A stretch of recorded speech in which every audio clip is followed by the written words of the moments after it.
The bell rang, signaling the start of another day at Madison High School.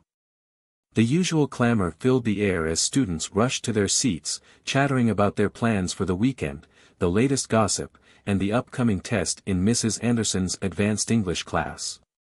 The classroom buzzed with energy, but in the back corner, Jason sat in complete silence, as if the noise didn't exist. His gaze was fixed ahead, his body slouched slightly, his dark hoodie pulled up over his head like a shield. Mrs. Anderson entered the room, holding a stack of papers. She was a strict teacher with high expectations, known for her sharp mind and unflinching attitude. Today was no different. Her eyes scanned the room as she walked in, offering a brief nod to the students who had already found their seats. But as her eyes lingered on Jason, sitting quietly at the back, she frowned. Jason had always been quiet, too quiet for someone his age. And that, to Mrs. Anderson, was a red flag. She had seen students like him before, students from tough neighborhoods, whose lives were filled with obstacles. They often didn't have the support they needed, and that lack of guidance usually showed in their grades. Mrs. Anderson believed that intelligence was something you had to work for. It was something earned through dedication, not something that just fell into your lap. Jason, in her eyes, wasn't trying. He wasn't putting in the effort. And if he wasn't putting in the effort, well, how could he possibly be successful? She didn't voice her judgment, she didn't need to. It was clear in the way she assigned him a seat at the back of the class, as if her expectations of him were already written in stone. "All right, class," Mrs. Anderson began, her voice authoritative, "we're going to jump straight into today's lesson on The Great Gatsby. Open your books to Chapter 4, and let's see what Fitzgerald is trying to tell us about the American dream." The students began flipping through their textbooks, but Jason didn't move. His eyes remained fixed on the desk in front of him, his thoughts clearly somewhere else. Mrs. Anderson sighed and continued with the lesson, but she couldn't shake the feeling that Jason wasn't fully present. She watched him for a moment, trying to pinpoint the problem. He looked tired, too tired for someone so young. Maybe he just wasn't cut out for this. After all, he hadn't exactly excelled in her class. In fact, he was barely passing. But she'd give him the benefit of the doubt, for now. "Jason," she called, her voice sharp enough to cut through his thoughts. "Can you answer the question on the board?" Jason blinked, his gaze slowly lifting to meet hers. There was a moment of silence, and in that moment, Mrs. Anderson saw something she hadn't expected, a flicker of awareness, a brief flash of intelligence behind his dark eyes. But it was gone as quickly as it appeared. Jason's lips parted, but no words came out. His throat was dry, and his mind raced. He knew the answer. He knew it well. But the pressure of being singled out in front of the class was overwhelming. He couldn't do it. Not now. Not again. Mrs. Anderson's brow furrowed slightly, a flicker of disappointment crossing her face. "Okay," she said, her voice growing cold, "we'll move on. But Jason, I need you to try harder. You're capable of more than this." Jason nodded, his face flushing with embarrassment. He hated when people singled him out. He hated being seen as someone who couldn't keep up, someone who wasn't smart enough. He hated feeling like the world was already writing his story before he even had a chance to write it himself. The rest of the lesson passed in a blur. Jason's mind wandered as Mrs. Anderson droned on, explaining the themes of the novel with the same enthusiasm she used to teach every other class. Jason tried to focus, but it was hard. He had so much to think about. The truth was, Jason had always been smart. Smarter than people realized. But he'd learned to keep it hidden. It wasn't that he didn't want to stand out, it was that standing out only brought trouble. People expected more of you when they knew you were smart, and he wasn't sure he could live up to those expectations. It was easier to fly under the radar, to keep his head down and do just enough to get by. But it was exhausting. Living in the shadows. Always pretending to be less than what he really was. He glanced around the classroom. His classmates seemed so at ease. Some were already chatting and laughing, clearly unfazed by the pressure of the day ahead. But Jason couldn't shake the feeling that he was different, that he was always going to be different. His mind worked in ways that others didn't understand, and it often felt like a burden. Suddenly, Mrs. Anderson's voice cut through his thoughts again. "All right, class, I'm going to hand out your last assignment. This one will count toward your final grade, so make sure you take it seriously." Jason's stomach turned. He wasn't ready for this. He hadn't even started the assignment, and it wasn't as though he could turn to someone for help. He had no one. The papers were handed out, and Jason felt the weight of Mrs. Anderson's gaze on him once more. He could almost feel her judgment radiating from across the room. He could feel her disbelief, her certainty that he wouldn't be able to pull this off. And for a brief, fleeting moment, Jason wondered if she was right. "Jason, don't forget to hand this in by Friday," Mrs. Anderson called as she moved on to the next row of students. Jason nodded again, but this time, the shame was harder to shake off. As the bell rang to signal the end of class, he packed his things in silence. He couldn't help but feel that today had been another reminder of just how little people believed in him. But as he walked out of the classroom, something inside him stirred. Maybe Mrs. Anderson didn't believe in him, but that didn't mean he had to stop believing in himself. Maybe it was time to show her, and everyone else, that he wasn't the person they thought he was. After all, he was more than just the quiet kid in the back of the class. He was Jason, and he had something to prove. Hit subscribe and leave a comment with where you're watching from. This story might just spark a new beginning. What's one thing that always pushes you forward, even when things get tough? Jason sat on the worn-out couch in the small apartment, the faint hum of the refrigerator the only sound filling the room. His grandmother, Mrs. Williams, was sitting in her favorite chair, knitting a scarf, her eyes clouded with the exhaustion of a long day. She was getting older, and the weight of the world seemed to rest on her shoulders. She had always worked hard, taking on multiple jobs just to make sure Jason had what he needed. "Jason," she said, without looking up, "how was school today?" Jason let out a long breath, leaning back into the couch. He wasn't sure how to answer.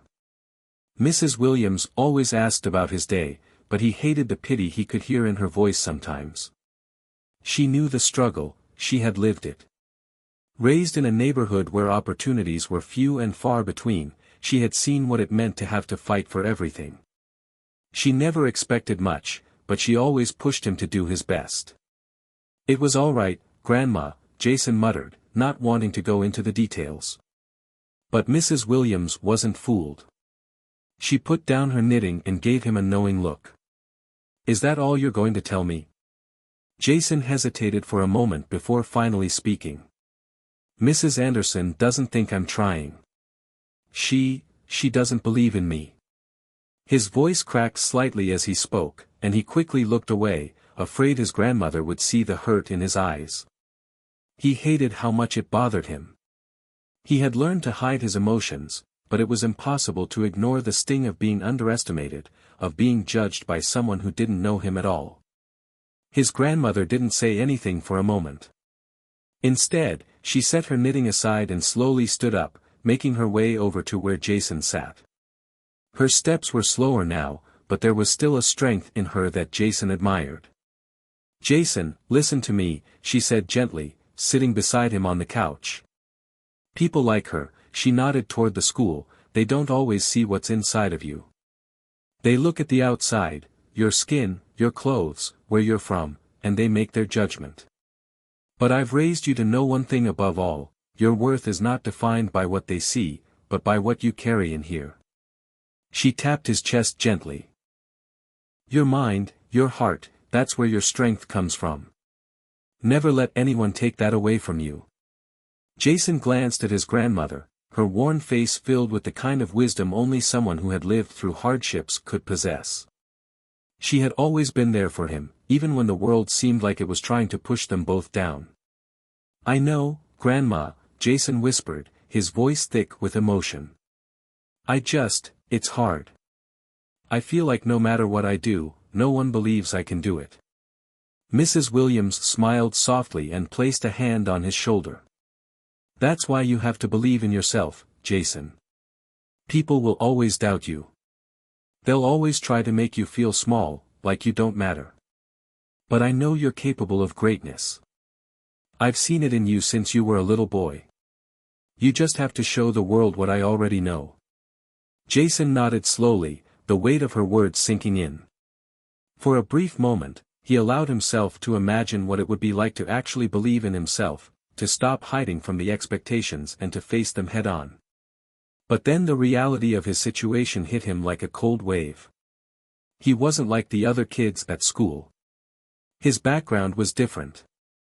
He didn't have the luxury of wealthy parents or connections. He was just Jason, some kid from the wrong side of town, trying to survive. Do you really think I can do it? He asked quietly, his voice barely above a whisper. Mrs. Williams smiled, the corners of her eyes crinkling with the familiarity of love and pride. I've watched you grow up, Jason. I've watched you learn, even when you didn't have a book in your hand. You're stronger than you think. You just have to take that first step, and the rest will follow. Jason wanted to believe her. He wanted to believe that everything could change if he just tried harder. But the reality of the world, the way people saw him, made it hard to hold on to that hope for too long. Still, something inside him stirred. His grandmother had always been his rock, and she never doubted him, even when he doubted himself. Maybe, just maybe, it was time to stop letting others define his limits. The next day at school, Jason felt the weight of Mrs. Anderson's gaze on him once again.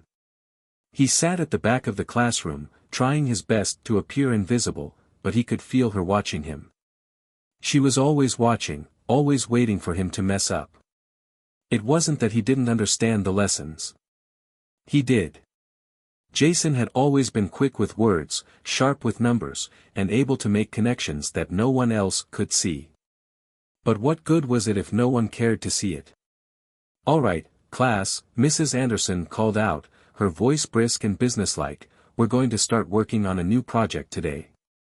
You'll be working in pairs, and I expect your best effort. This project will count toward your final grade, so don't take it lightly. Jason felt the familiar pit of anxiety settle in his stomach. He wasn't good at group work, not because he couldn't do it, but because he didn't like relying on others. He had learned the hard way that trusting people only left him disappointed. Mrs. Anderson began pairing up the students, calling names one by one. Jason's name came up, and he looked up to see who his partner would be. Jason, you're with Mark, Mrs. Anderson said, her voice clipped.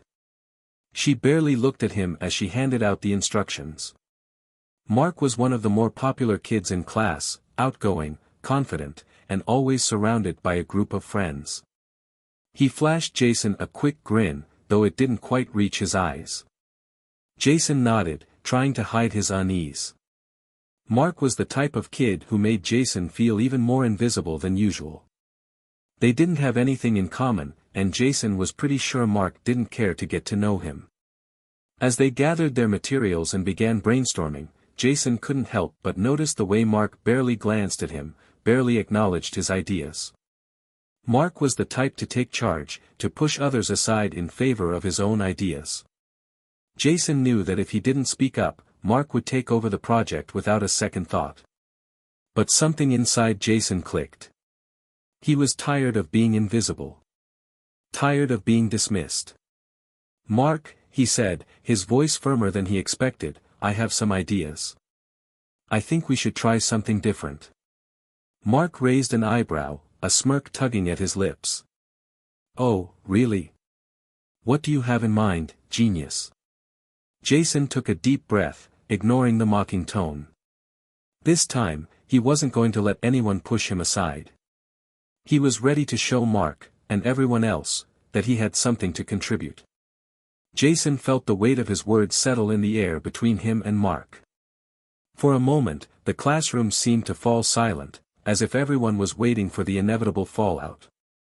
Jason had never been one to stand up for himself, not in a group, at least. But something had changed.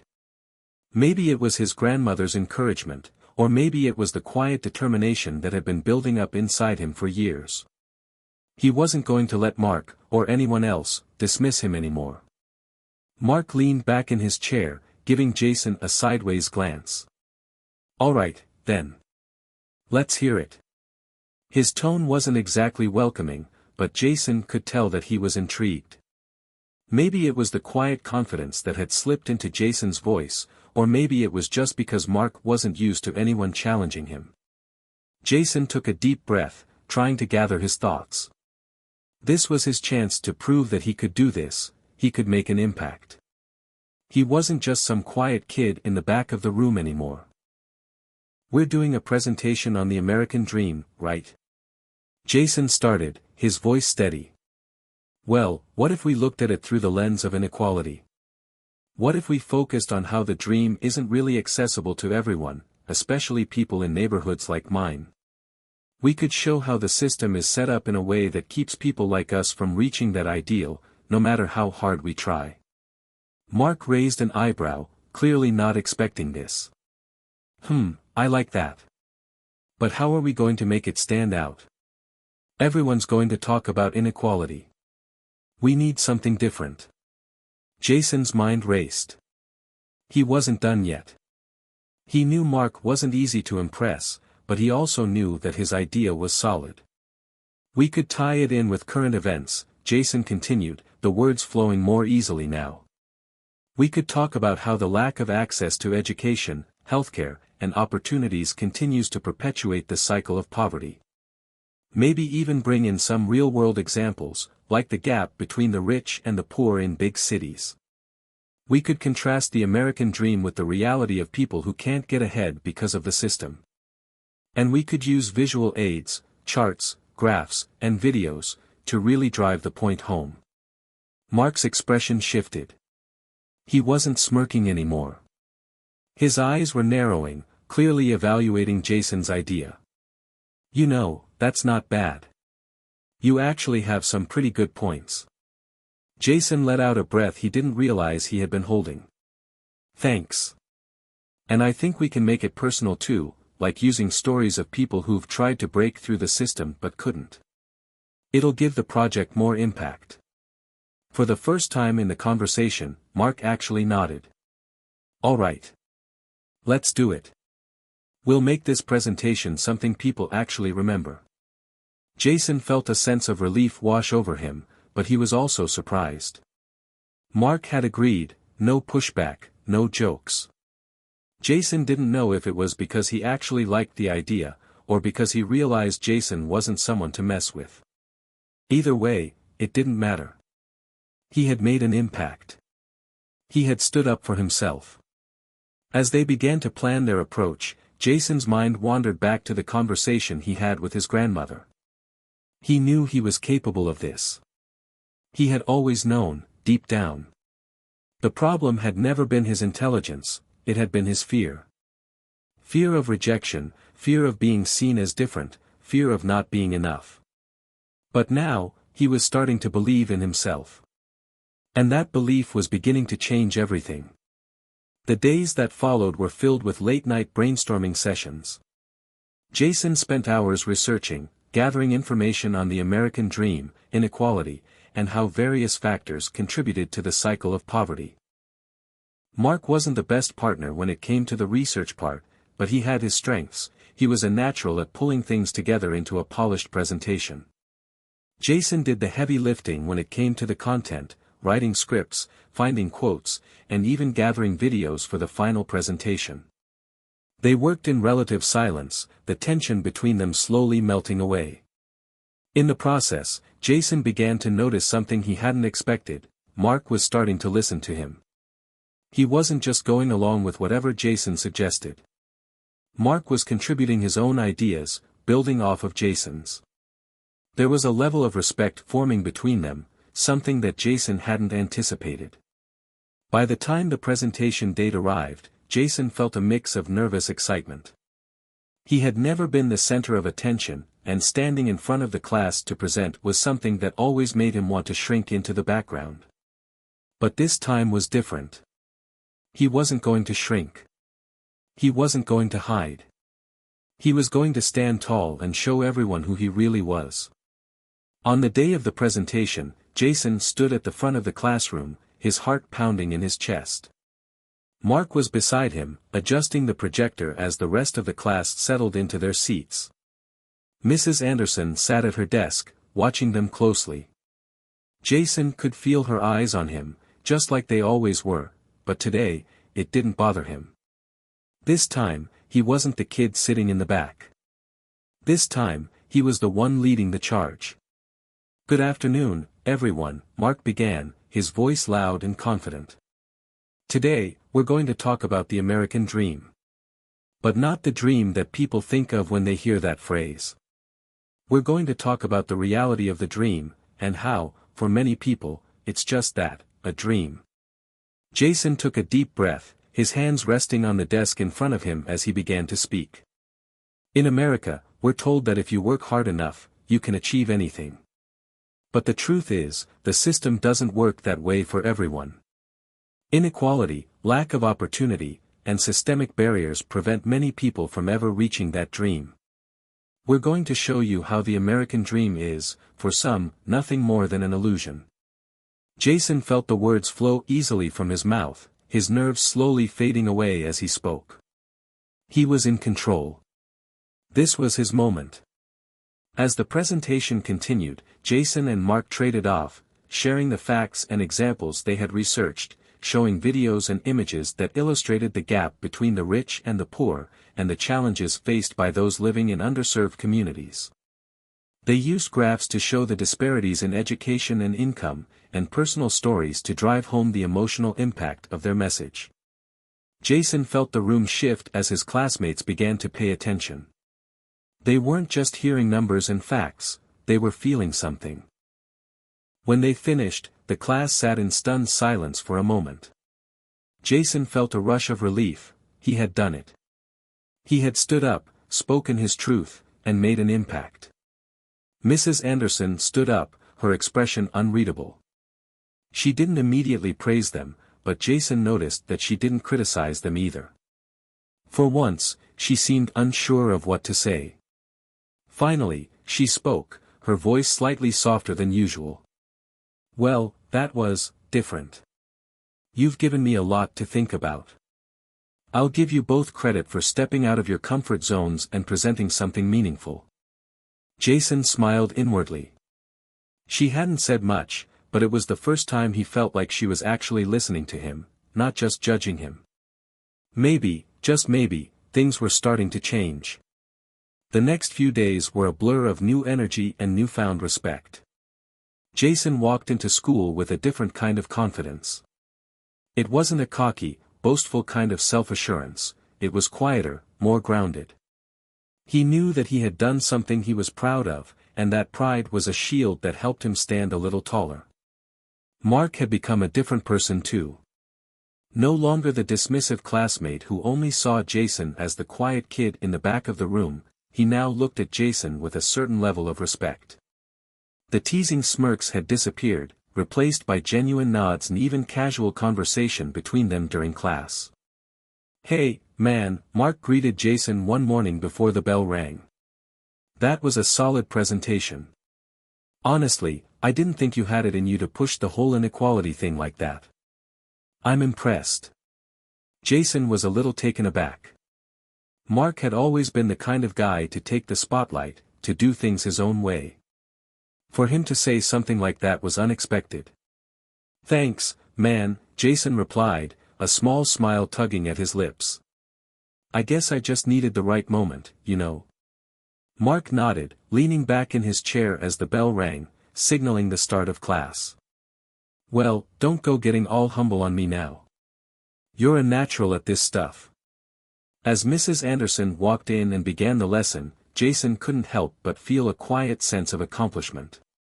For the first time in a long time, he felt like he was seen, not just for his grades or how well he followed instructions, but for his ideas, his intelligence, and his unique perspective. He had a voice, and people were starting to listen. Even Mrs. Anderson, who had always been so skeptical of him, seemed to give him a second glance, though she still didn't give him any overt praise. But Jason didn't need her approval anymore. He had learned to find his own validation. It was his grandmother's belief in him that mattered. It was her encouragement that had pushed him to take that first step, to prove to himself that he was capable of more than he had ever imagined. It wasn't long before Jason began to notice the small, subtle changes that rippled through his school life. Classmates who had once ignored him now greeted him with a nod or a brief word. Teachers, who had once written him off as a student who didn't try hard enough, now seemed to give him more attention, more opportunities to prove himself. Even Mrs. Anderson, who had been so critical of him in the past, was starting to see him in a new light. But with that attention came new challenges. The pressure to keep up the good work, to live up to the expectations that were now being placed on him, felt like a weight on his shoulders. It was one thing to prove to himself that he could succeed, it was another to maintain that success in the face of growing scrutiny. Jason's mind often wandered back to the project. It had been a pivotal moment, not just for his academic career, but for his personal growth. He had finally started to believe in himself, and now he couldn't let that belief slip away. As the school year continued, Jason found himself pushing harder. He spent more time studying, more time reading, more time working on his assignments. He was determined to prove that the American dream, despite its flaws, was still within reach for someone like him. And he was determined to show everyone, including himself, that he wasn't just the quiet kid from the back of the class anymore. He was someone who had a voice, and he was going to use it. But not everything was smooth sailing. As Jason's confidence grew, so did the challenges. He found himself faced with more difficult assignments, higher expectations, and the constant pressure to maintain his newfound reputation. It was as if, with every step forward, the obstacles grew taller, the expectations higher. One day, as he sat in Mrs. Anderson's class, trying to concentrate on the history lecture, he felt the familiar tension rise in his chest. There was something about the way Mrs. Anderson was looking at him that made him uneasy. It wasn't the usual skepticism, no, it was something else. It was as if she was trying to figure him out, trying to decide if he was really as capable as his recent performance suggested. At the end of class, Mrs. Anderson asked Jason to stay behind. His heart skipped a beat as the last of the other students filed out. "Jason," Mrs. Anderson began, her voice uncharacteristically soft, "I've been keeping an eye on your progress recently. Your presentation was impressive, and your performance in class has been solid. But I need to ask you something." She paused, studying him carefully. "Are you really applying yourself, or are you just getting by?" Jason's mind raced.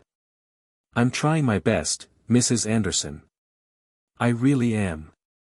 She nodded slowly, but her expression didn't change. "I want to believe you. I really do. But I need to see more. You've got potential, Jason. I don't want to see it go to waste." Jason felt the pressure of her words settle on him like a heavy weight. Was he truly doing his best? Or was he just skating by, hoping that he could fake it until he made it? "I won't let you down," Jason said, his voice firm despite the doubt gnawing at him. "I'll work harder. I promise." Mrs. Anderson gave him a small, approving nod, but something in her eyes told Jason that she was waiting for him to prove it. The bar had been raised, and now it was up to him to reach it. As he walked out of the classroom, Jason couldn't shake the feeling that he was standing at a crossroads. Everything he had worked for was on the line. He could feel the weight of it, both the pressure to succeed and the fear of failing. But deep down, he knew one thing: he couldn't let his grandmother down. He couldn't let himself down. He had come too far to turn back now. Jason woke up feeling the weight of the world pressing down on him. The sun had barely risen, and the cold morning air slipped through the cracks in the window, making his room feel colder than it should. His mind raced, thinking about the challenges ahead. Mrs. Anderson's words still echoed in his head, "I want to see more, Jason. I don't want to see it go to waste." Jason had never been one to let things slide. He was used to pushing himself, but now the pressure felt different. It was like a constant buzz in the back of his mind, always there, always reminding him of what was at stake. He couldn't afford to fail. Not now. Not after everything he'd worked for. He dragged himself out of bed and went through his usual morning routine. The house was quiet, as it always was before his grandmother woke up. She had been a major influence in his life, constantly telling him to believe in himself, to trust his potential. He'd never really thought about how much her support had meant until recently. Every time he felt like giving up, he remembered her words. "You're better than you think, Jason. You just have to trust in yourself." But trust was hard when you felt like you were constantly walking on a tightrope. He was balancing expectations, his own, Mrs. Anderson's, and even Mark's, who had begun to show a new level of respect and camaraderie. As the days passed, the stakes got higher, and Jason's resolve began to crack under the pressure. At school, things weren't any easier. Mrs. Anderson had continued to watch him closely, expecting more, always expecting more. Every assignment felt like an opportunity to either prove his worth or fall short. Jason could feel her scrutinizing gaze on him, especially when he struggled to get the answers just right, or when his effort didn't seem to match his potential. The breaking point came during a history exam. Jason had studied for hours, poring over the material late into the night. But when he opened the test paper, a knot twisted in his stomach. The questions were harder than he'd expected, the answers more complicated. His mind seemed to go blank. "Come on, Jason. Focus. You can do this." But no matter how hard he tried, the answers eluded him. He felt a cold sweat prickling his skin. His hand hovered over the paper, but the words seemed to blur together. This was the moment, the one where he could either sink or swim. When the bell finally rang, signaling the end of the test, Jason handed in his paper with a heavy heart. He wasn't proud of what he had written. In fact, he was embarrassed. He had always been good at history, but that exam had felt like a mountain too steep to climb. Later that day, Mrs. Anderson called Jason to stay after class again. He had dreaded this moment, but he couldn't avoid it any longer. "Jason, sit down," she said, motioning to the chair in front of her desk. Her tone wasn't harsh, but it was firm. She had a way of making even the simplest request sound like a command. Jason sat down, feeling the familiar pressure build in his chest. Mrs. Anderson looked at him for a long moment, her expression unreadable. Finally, she spoke. "Your exam," she began, flipping through his test paper. "You didn't do well. In fact, you barely passed." Jason swallowed hard, trying to keep his composure. "I know. I'm sorry. I just couldn't focus during the test. I've been stressed out with everything lately." Mrs. Anderson raised an eyebrow. "I understand that, Jason. But you're capable of more than this. You know the material. I've seen it in your presentations. But this was a step back."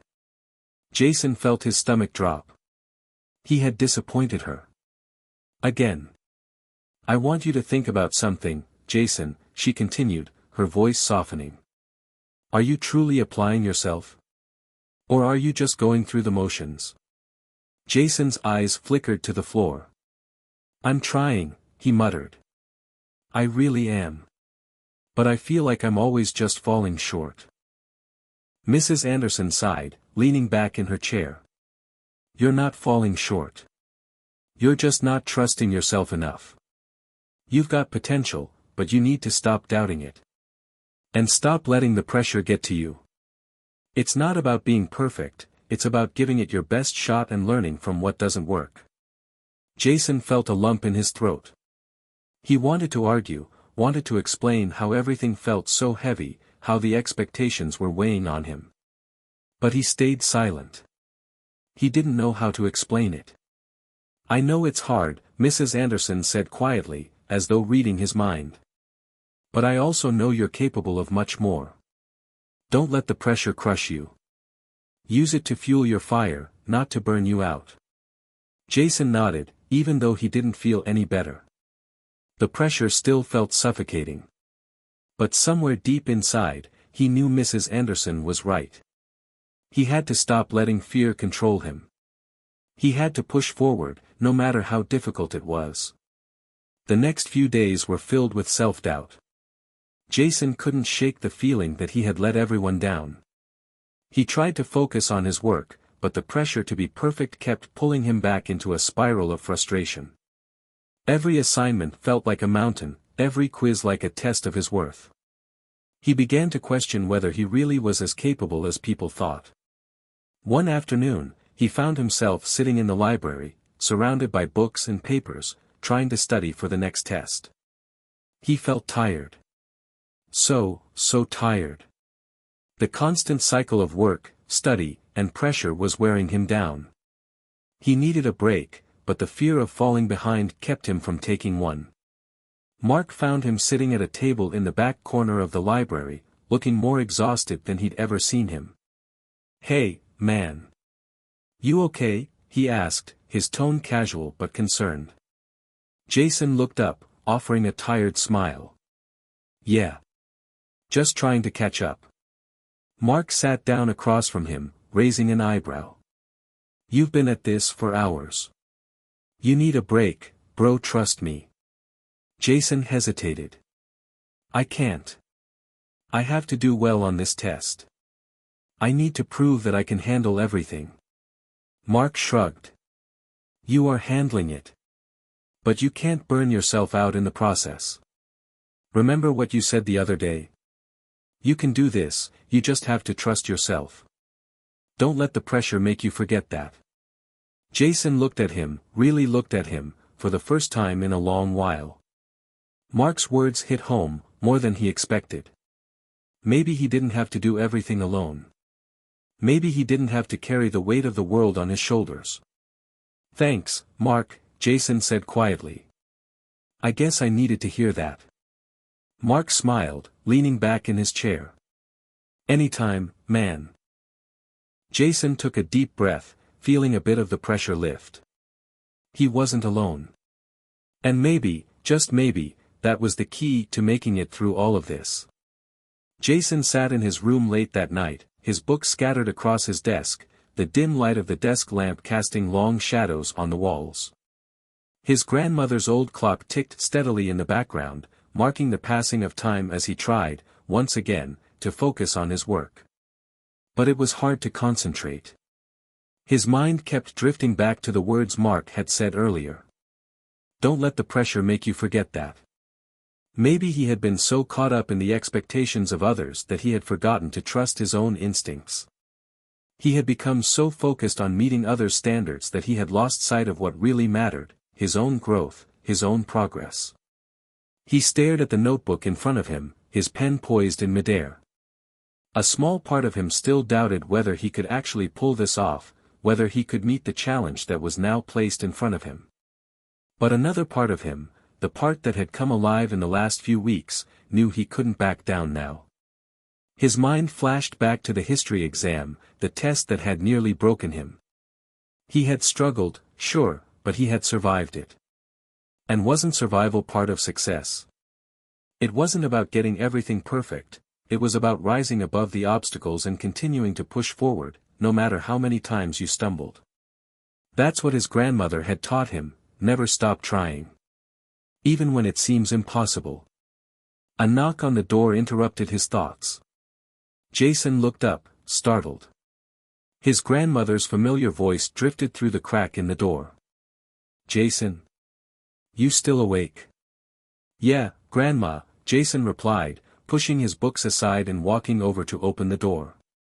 His grandmother stood in the doorway, her smile warm as ever, though there was a glint of concern in her eyes. "You've been studying all night, haven't you?" Jason nodded, his gaze falling to the floor. "I'm trying to catch up. I didn't do well on the last test. I've got to do better this time. She stepped inside, gently closing the door behind her. You don't need to prove anything to anyone, Jason. I know you've been working hard. But you also need to take care of yourself. Don't let the weight of the world crush you. It's okay to take a break. Jason sighed, his shoulders slumping. I know, Grandma, but I just can't let up. Not now. I've come so far, and I can't go back. His grandmother walked over to the desk and sat down in the chair beside him. She placed a hand on his arm, her touch warm and reassuring. You've made it this far because of who you are, Jason. Not because of some test or someone's expectations. You've got a mind that works in ways other people can't even understand. That's why they doubt you. That's why they try to hold you back. But you are more than capable of showing them who you really are. Jason met her gaze, his heart swelling with the familiar sense of comfort her words always brought. But doubt still gnawed at him. I don't know, Grandma. I keep messing up. I'm afraid I'm not enough. She smiled softly, a glimmer of pride in her eyes. Jason, you've already proven you're more than enough. The fact that you're sitting here right now, still trying, that's what counts. Not the grades, not the expectations. What matters is that you're willing to fight, even when it feels like everything is working against you. Jason felt a lump form in his throat, the weight of her words sinking in. She was right. He had been so focused on meeting everyone's expectations that he had forgotten what it felt like to just be himself. He wasn't perfect, and he didn't have to be. All he had to do was keep moving forward, learning from his mistakes, and trusting in his own abilities. I'm trying, Grandma, Jason whispered, his voice thick with emotion. I'm really trying. His grandmother squeezed his hand gently. I know you are, sweetheart. Just don't forget to be kind to yourself in the process. With that, she leaned over and kissed his forehead before standing up to leave. Get some rest. Tomorrow's another day. As she left the room, Jason sat back down at his desk, feeling a renewed sense of purpose. He wasn't going to let his mistakes define him. He wasn't going to let the pressure crush him. He had come too far to give up now. He was ready to rise above it all, one step at a time. The next day, Jason walked into school with a new resolve. The weight of the previous days still lingered, but now it felt lighter, more manageable. He had made a decision. No matter what happened, he was going to give his best effort. He wasn't going to let his fears control him anymore. When he entered Mrs. Anderson's classroom, she was already standing at the front, ready to begin the lesson. She noticed him walking in and gave him a quick nod, though her eyes were as sharp as ever. Jason took his seat, feeling the familiar butterflies in his stomach. But this time, he wasn't going to let them overwhelm him. He was ready. Ready to face the challenges head-on. As the lesson began, Jason found himself engaging more than he ever had before. His hand shot up to answer questions, his mind working faster than it had in weeks. And for the first time in a long time, he didn't feel like he was drowning in the pressure. Instead, he felt like he was rising above it.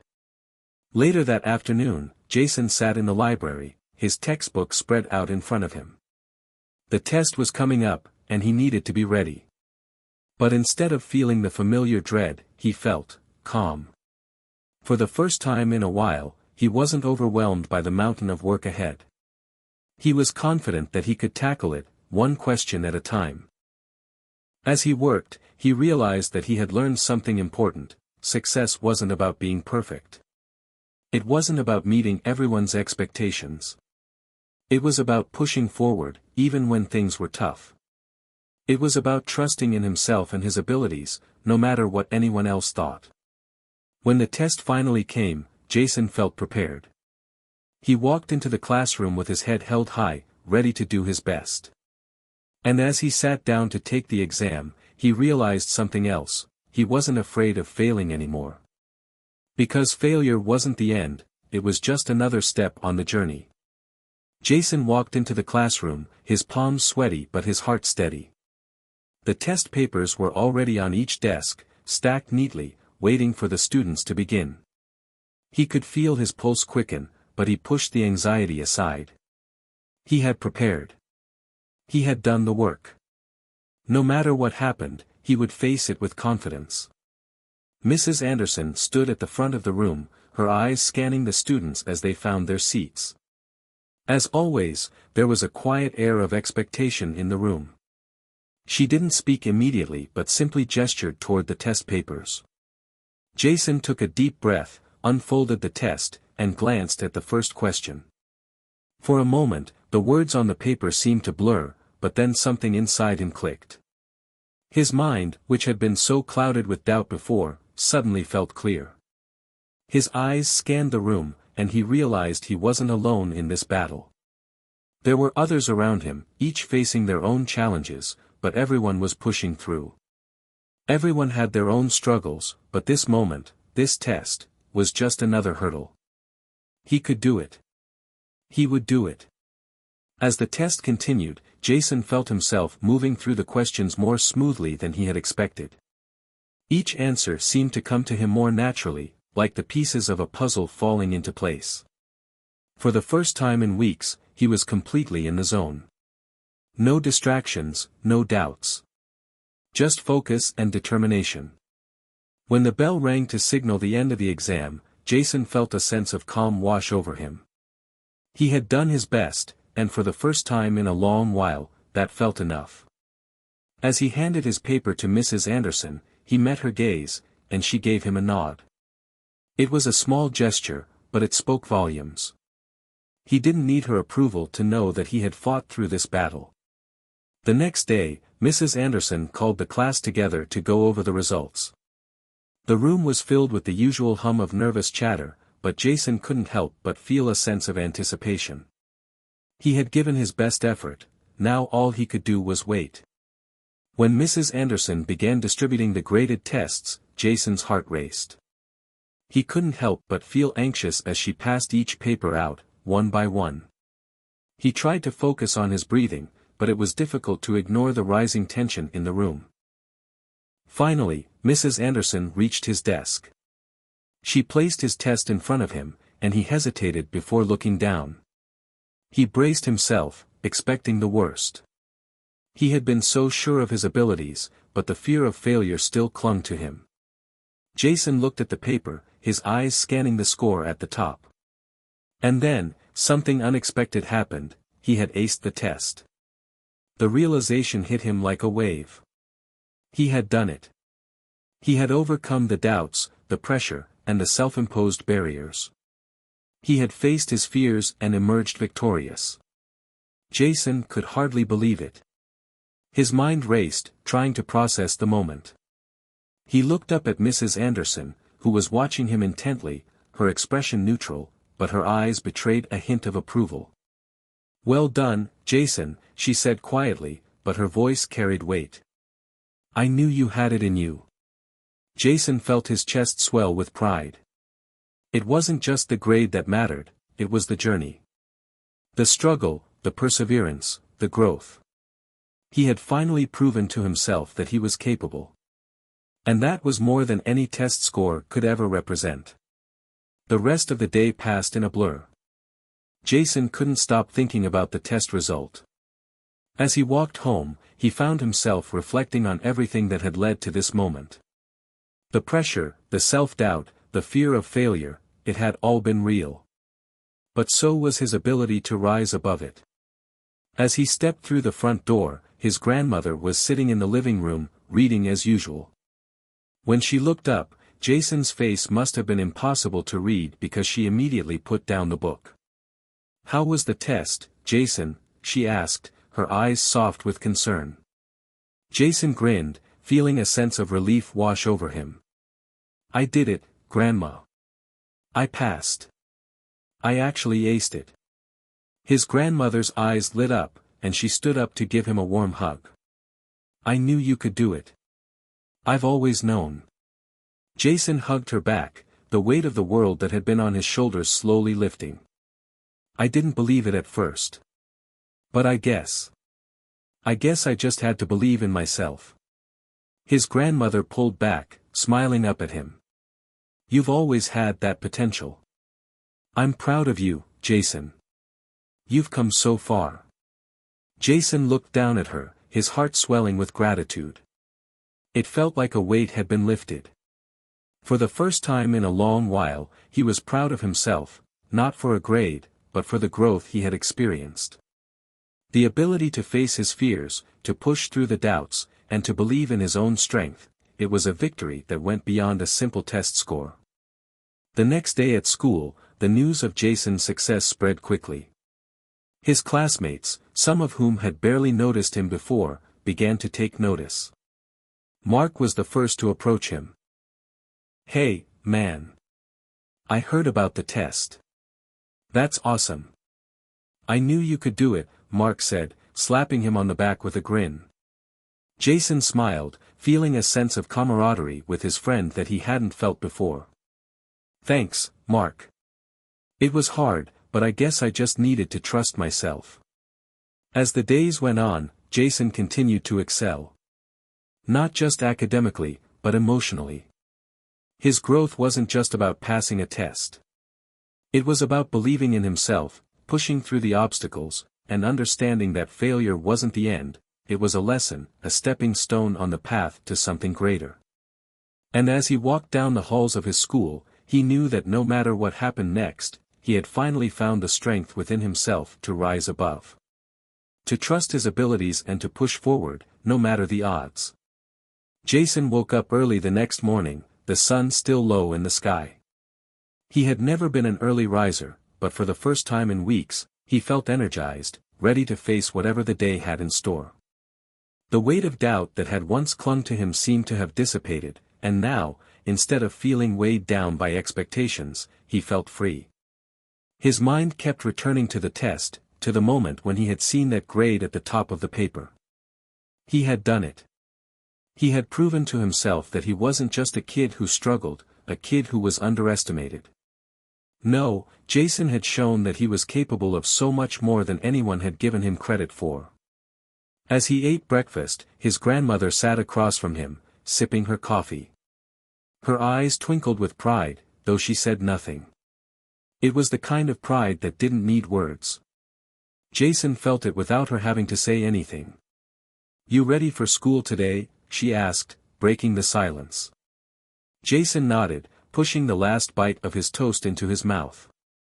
Yeah, I'm ready. Feels different now. I actually think I can handle whatever comes next. His grandmother smiled softly. Just remember, it's not about perfection. It's about growth. You've already made great progress, and that's something no one can take away from you. Jason chuckled, feeling a warmth spread through him. Thanks, Grandma. You're right. When he walked into school later that morning, Jason could sense a change in the air. There was a quiet confidence about him that hadn't been there before. As he passed his classmates, they greeted him with nods and smiles, some even giving him quiet words of encouragement. It felt good to be seen, to be recognized not just for his grades, but for who he was and what he was capable of. As he walked into Mrs. Anderson's classroom, he noticed the usual tension in the air. The students were all waiting for her to speak, to begin the lesson, and though Jason had been in this classroom countless times before, today felt different. Today, he didn't feel like an outsider. Today, he felt like he belonged. Mrs. Anderson's voice broke through the quiet. Good morning, everyone. I hope you all took some time to review your tests from last week. Jason met her gaze, his stomach fluttering with nerves. He had done well, yes, but he still had a long way to go. He wasn't going to let a single good grade define him. He had just begun this journey of believing in himself. It was time to keep moving forward, no matter how many obstacles lay ahead. The bell rang, signaling the end of class, and Jason gathered his things, preparing to leave. As he stood up, Mrs. Anderson called his name. Jason, could I speak with you for a moment? Jason froze for a second, then turned slowly to face her. He had expected the usual comments about his improvement, but this time, there was something different in her tone, something more serious. "Of course, Mrs. Anderson," Jason said, walking toward her desk. She gestured for him to sit down, and once he did, she folded her hands in front of her. Her expression was unreadable, but there was a hint of concern in her eyes. "Jason," she began, her voice calm yet firm, "I wanted to talk to you about your progress. You did very well on your last test, but I've been noticing something else, something I need to bring to your attention." Jason felt a wave of anxiety rush through him, but he held it in check. He had faced so many challenges, but now, at this point, he wasn't going to back down.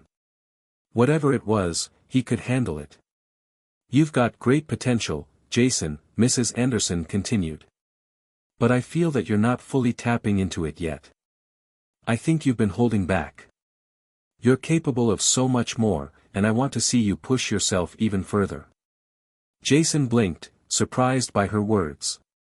He had been pushing himself, he'd thought he was doing all he could.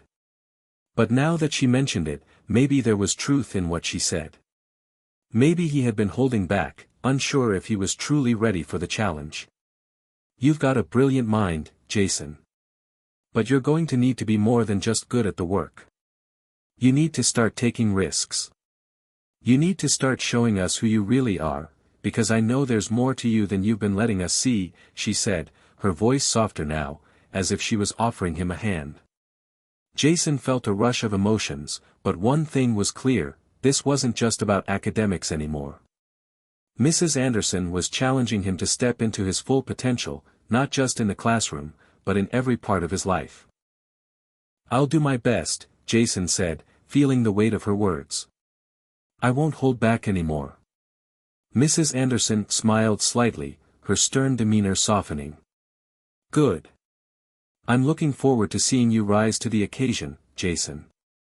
Later that afternoon, Jason found himself in the library, his thoughts racing. What had Mrs. Anderson meant by telling him he was holding back? Was he really capable of more than what he had been showing? As he looked down at his textbook, the words blurred before his eyes. He felt like he was on the edge of something big, something that could change everything. But what did it mean to fully embrace his potential? Was he truly ready to take that next step? Just then, Mark walked into the library, a grin plastered on his face. "Hey, man. I heard about Mrs. Anderson's talk with you. Sounds like she sees something big in you." Jason looked up at his friend, feeling a mixture of excitement and nervousness. "Yeah, she does. But I don't know. I'm not sure I'm ready to push myself that much. It's scary, you know." Mark leaned against a table, crossing his arms. "You've already proven you're capable of more than anyone thought. Don't let fear hold you back now. You've got the skills, man. You just need to trust yourself." Jason paused, considering Mark's words. Maybe it was time to stop holding back. Maybe it was time to trust himself and take that next step, into the unknown, into the challenges he hadn't been brave enough to face before. "I'm going to do it," Jason said quietly. "I'm going to take the next step." That night, as Jason lay in bed, his mind was buzzing with possibilities. Mrs. Anderson had seen something in him that he hadn't recognized before. It was time to stop playing small, to stop holding back out of fear. It was time to rise. He closed his eyes, a sense of determination flooding through him. He didn't know exactly what the future held, but he knew one thing for sure, he wasn't going to stop fighting for his future. Not now. Not ever. The next few days passed in a blur for Jason. After his conversation with Mrs. Anderson, he found himself walking through the hallways with a new sense of purpose. He was determined to embrace the challenge she had given him, to stop holding back and start pushing himself harder. Every class felt different now. Instead of feeling overwhelmed by the work, he began to see it as an opportunity. It was his chance to prove to himself just how far he could go. Yet, the challenge wasn't just in his studies. Jason soon realized that embracing his potential meant facing his fears head-on. And for him, that fear wasn't just about academic pressure, it was about his place in the world, his worth, and how others saw him. One afternoon, as he sat down to lunch in the cafeteria, he noticed something that made his heart sink. His usual group of friends wasn't there. They had all gathered around a table on the other side of the room, laughing and chatting without him. Jason's eyes flickered to Mark, who had always been one of his closest friends. Mark caught his gaze but quickly looked away. Jason's stomach twisted. He had been feeling the shift in the air, but this was different. For the first time, he felt like he was being left behind. His newfound confidence, his decision to push himself harder, was it pushing others away too? Was this what success felt like, standing alone? Trying to ignore the sinking feeling in his chest, Jason took his tray and moved to a quiet corner of the cafeteria. He ate his lunch in silence, his thoughts racing. Was this how it was going to be? Was he going to have to choose between his friends and his dreams? The next day in Mrs. Anderson's class, Jason struggled to focus. His mind kept drifting back to the cafeteria. He tried to push the thoughts aside, but it was difficult. Mrs. Anderson had made it clear that pushing himself meant stepping out of his comfort zone, but this felt like a different kind of discomfort. It wasn't about learning a new subject or mastering a challenging problem, it was about relationships, about the way people saw him. Jason was startled out of his thoughts when Mrs. Anderson's voice interrupted his reverie. "Jason, could you please come to the front of the class?" she asked. Jason's heart skipped a beat. He stood up, his palms suddenly clammy, and walked to the front of the room, wondering if he had done something wrong. Was she about to scold him for not paying attention? Or worse, was she going to call him out for his recent behavior? "Everything all right?" Mrs. Anderson asked quietly as he approached. Jason nodded, trying to shake off his anxiety. "Yeah, just thinking." Mrs. Anderson's expression softened. She placed a hand on the desk in front of her, looking at him with concern. "Jason, I know you've been pushing yourself harder lately, but remember, it's not about being perfect. You don't need to carry the weight of the world on your shoulders. I can see the stress building up in you." Jason hesitated, unsure of how to respond. It wasn't just the test or the assignments that were weighing on him, it was everything else. His friends, his place in this school, his future. Everything seemed so uncertain. "Do you want to talk about it?" Mrs. Anderson asked, her voice gentle. Jason nodded, feeling the weight of his worries press on his chest. "I feel like I'm losing my friends. I don't know if they're happy with me changing. I've been focusing so much on school, on proving myself, that I think they think I'm abandoning them." Mrs. Anderson gave him a knowing look, her expression thoughtful. "It's natural to feel that way. Change can be difficult, for you and for those around you. But the truth is, you can't stop growing just because it makes other people uncomfortable. Sometimes, people need time to adjust to the new version of you. It doesn't mean they don't care about you. It just means they're figuring out how to fit into your new journey." Jason looked at her, a bit confused. "So, you're saying I should just keep going and forget about how they feel?" "No," Mrs. Anderson replied gently. "What I'm saying is that you shouldn't stop growing, but you also need to communicate with them. Be honest. Share with them why you're pushing so hard, why you're focusing on yourself and your future. They might not understand right away, but they'll respect your honesty, and your commitment to bettering yourself." Jason took a deep breath, his mind racing with the possibility of confronting his friends. Could he really do it? Could he explain why he had changed, why he was pushing himself? It felt like a risk, one he wasn't sure he was ready to take. That afternoon, Jason made his way to the cafeteria with a new determination. He had spent the last few hours thinking about Mrs. Anderson's words, and he knew what he had to do. He needed to talk to Mark and the others. If they truly were his friends, they'd understand. But he couldn't expect them to get it without an explanation. When he reached the table, Mark was there, looking up from his phone with a half-smile. The others were scattered around, talking in small groups. Jason hesitated for a moment before sitting down next to Mark. "Hey," Jason said, his voice a little shaky. "Can we talk?" Mark raised an eyebrow but nodded. "Sure. What's up?" Jason took a deep breath. "I've been thinking a lot about everything. About how I've been acting lately. And I want to be honest with you guys. I've been pushing really hard in school. And I know it's been taking a lot of my time and energy. But it's not because I don't care about you all. It's because I'm trying to change, to get better, and to show everyone that I can do it. But I don't want you to think I'm ditching you or leaving you behind. I just need to do this for myself." There was a long silence as Jason's words sank in. Finally, Mark spoke up, his tone softer than usual. "I get it, man.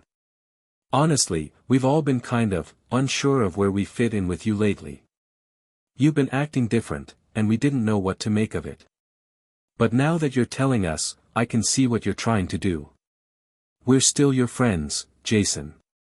We're not going anywhere." The others nodded in agreement, and for the first time in a while, Jason felt like he wasn't standing alone. His friends might not have understood his struggle at first, but they were starting to see it. And that meant everything. As Jason left the cafeteria that day, he felt lighter than he had in weeks. He knew the road ahead wouldn't always be easy, but he was no longer afraid of the challenges. He was learning to trust himself, to face his fears head-on. And now, with his friends by his side and the clarity that came from being honest, Jason knew he was ready for whatever came next. Jason's mind buzzed with thoughts of the conversation he'd had with his friends. For the first time in a long while, he felt like he could breathe again. The weight that had been pressing down on him seemed to lift, just a little. It wasn't gone completely, but it was lighter, more manageable. He had talked to his friends, and they had listened. They had understood. That was a huge step forward. But as much as things felt better, Jason knew that his journey was far from over. The path ahead was still full of uncertainties, and he could feel that familiar knot of anxiety in his stomach whenever he thought about the future. That morning, Jason had just stepped off the bus when he saw Mrs. Anderson standing by the school's entrance, holding an envelope in her hand. She was talking to a couple of other teachers, but when she saw Jason approach, her gaze shifted, and she gave him a subtle nod. "Jason," she called as he walked up. "I was hoping I'd catch you before you went inside." Jason stopped, his heart racing for a moment. He wondered if it was about another test or something else related to school. But the look in her eyes was different this time. It wasn't the usual stern, teacher-like gaze. It was more encouraging. "What's up?" he asked, trying to keep his voice steady. "I have something for you," she said, handing him the envelope. "You're a finalist for the scholarship program I told you about last month. It's a big opportunity, Jason. This could change everything for you. But I need to know if you're ready to take that next step." Jason felt his breath catch in his throat. A scholarship? He had heard about it but hadn't thought much of it. It was for high-achieving students who showed potential, students like him. But he hadn't believed, not really. Mrs. Anderson saw the doubt flicker in his eyes and quickly added, "I know you've been through a lot recently, and it's a big step. But I believe in you. I've seen how much you've changed in such a short amount of time. You're more than ready." Jason took the envelope, staring at it for a moment. His fingers trembled slightly as he held it. This was real. This could be the opportunity he had been waiting for. "Do you think I'm ready?" he asked, looking up at Mrs. Anderson. She smiled softly, a glimmer of pride in her eyes. "I know you are." After school, Jason sat down at his desk in his bedroom, the envelope still unopened in front of him. His mind raced with possibilities. This scholarship wasn't just about getting into a good college. It was about proving to himself that he was more than his circumstances, more than the doubts that had held him back for so long. It was his chance to prove that he wasn't just the kid from the tough neighborhood, the one who was overlooked. This was his chance to make a statement about who he was and what he could accomplish. Jason could already imagine how different his life could be. A scholarship could open doors, doors that had always felt closed to him. He could go to college, pursue his dreams, and finally step into the future he had always wanted. It was a big step, but it was one he was starting to believe he could take. But with the opportunity came pressure. What if he wasn't good enough? What if he failed? What if, despite everything he had accomplished, it wasn't enough to make the cut? He had worked hard, but was it enough to stand out among the other finalists? These thoughts crept into his mind, each one louder than the last. Jason closed his eyes, taking a deep breath. No more doubting. No more second-guessing. He had come this far by trusting himself, and he couldn't stop now. Mrs. Anderson had been right. He was ready. He opened the envelope slowly, as if to prolong the moment. Inside was a letter, the official offer for the scholarship, along with the list of requirements. His heart raced as he read through it, his pulse quickening with every word. He had made it. He had really made it. The next day, Jason felt a new sense of purpose as he walked into school. The weight of the scholarship letter was heavy in his backpack, and for the first time, it felt like it was carrying something more than just paper. It carried his future. His dreams. Mrs. Anderson was waiting for him in the hallway, and when she saw him approaching, she smiled. How did it go? Jason smiled back, holding up the letter. I'm in. She raised an eyebrow, her smile widening. I knew you would be. You've worked so hard for this, Jason. Now the hard part begins. Jason laughed softly. I think the hard part was getting here. But I'm ready for whatever comes next. As the weeks went by, Jason threw himself into his work even more. The scholarship wasn't just a piece of paper, it was a reminder of how far he had come, and how far he could still go. With every assignment, every challenge, Jason pushed himself harder. The stakes felt higher now, but that only made him more determined. But even as his confidence grew, Jason knew that he had more to learn. He wasn't finished yet. Not by a long shot. One afternoon, while studying in the library, he ran into Mark. His friend had been quieter lately, and Jason hadn't had much time to check in with him. Mark waved at him and came over to his table. Hey, man. I heard the news about the scholarship, Mark said, sitting down across from him. Jason smiled, a little surprised. Yeah, I got in. Mark looked at him with a hint of awe in his eyes. That's amazing. You really did it, man. Jason nodded, feeling the weight of Mark's words.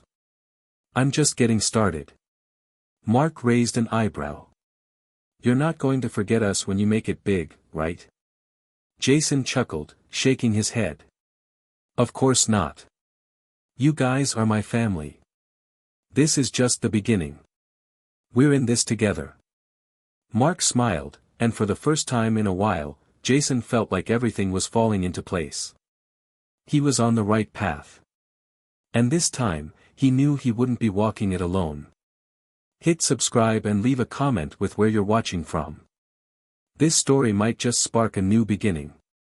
What's one thing that always pushes you forward, even when things get tough? Jason's success with the scholarship was only the beginning. As the weeks passed, he found himself increasingly caught between his old life and his new reality. It wasn't just the academic challenges he had to face, it was the pressure of living up to everyone's expectations, including his own.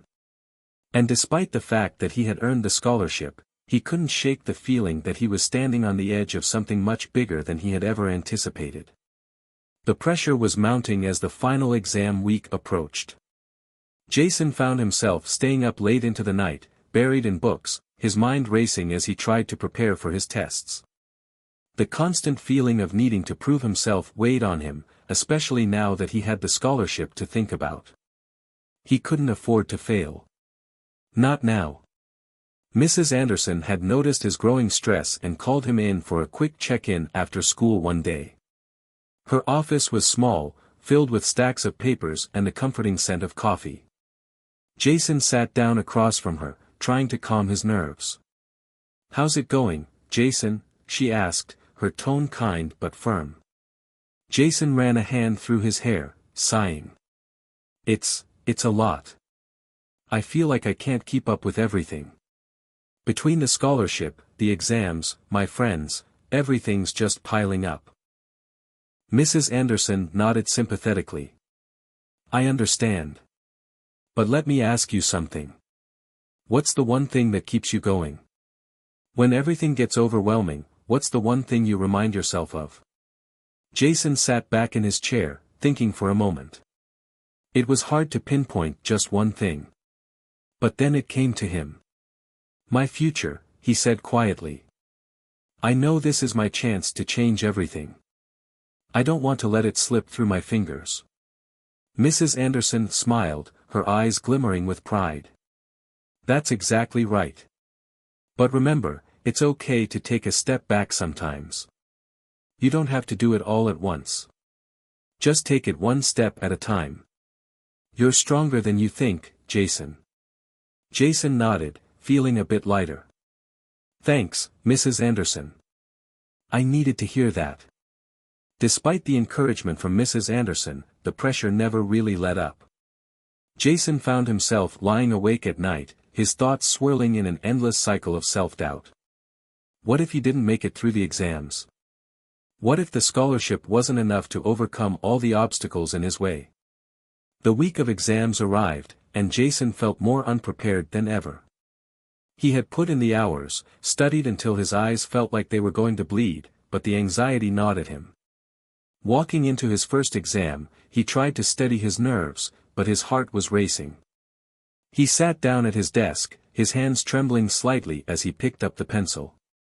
The questions on the test seemed to blur together. Some of them were easier than he expected, but others felt like they were written in a foreign language. The clock ticked on, the seconds feeling like hours. Jason could hear his own breathing, the rustle of papers, the scribbling of pencils, but his mind was consumed with thoughts of failure. What if he didn't finish in time? What if he had missed something critical? What if this test was the one that would define his future? As he moved on to the next section, Jason's eyes wandered to the clock. The minutes were slipping away, and he still had so much left to do. He pushed through, forcing himself to focus on each question, one at a time. But the anxiety remained, a constant companion that threatened to overwhelm him at any moment. By the time the exams were over, Jason felt like a wrung-out towel. The relief of being done with the tests was short-lived, replaced by an overwhelming sense of exhaustion and uncertainty. He had done his best, but was it enough? That night, he went to bed early, hoping for a peaceful sleep. But his mind wouldn't stop. Every time he closed his eyes, he saw the blank spaces on the tests, the questions he had struggled with, the moments when he felt completely lost. The pressure of the scholarship, the weight of his future, it was all too much. The next day, as Jason sat down in Mrs. Anderson's class, he tried to push the anxiety aside. He had to focus. He couldn't let himself fall apart now, not when he had come so far. Mrs. Anderson stood in front of the class, a stack of papers in her hands. The room was quiet, and Jason could feel the tension in the air. The results were coming. She cleared her throat, looking at each of her students in turn. "I know you've all been under a lot of pressure.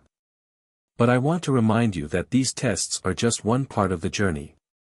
They don't define who you are or what you're capable of." Jason's heart skipped a beat. This was it. The moment of truth. She began passing out the papers, and Jason took his with shaking hands. He stared at the score on the top of the page. A perfect score. Jason blinked, disbelief flooding his system. He had done it.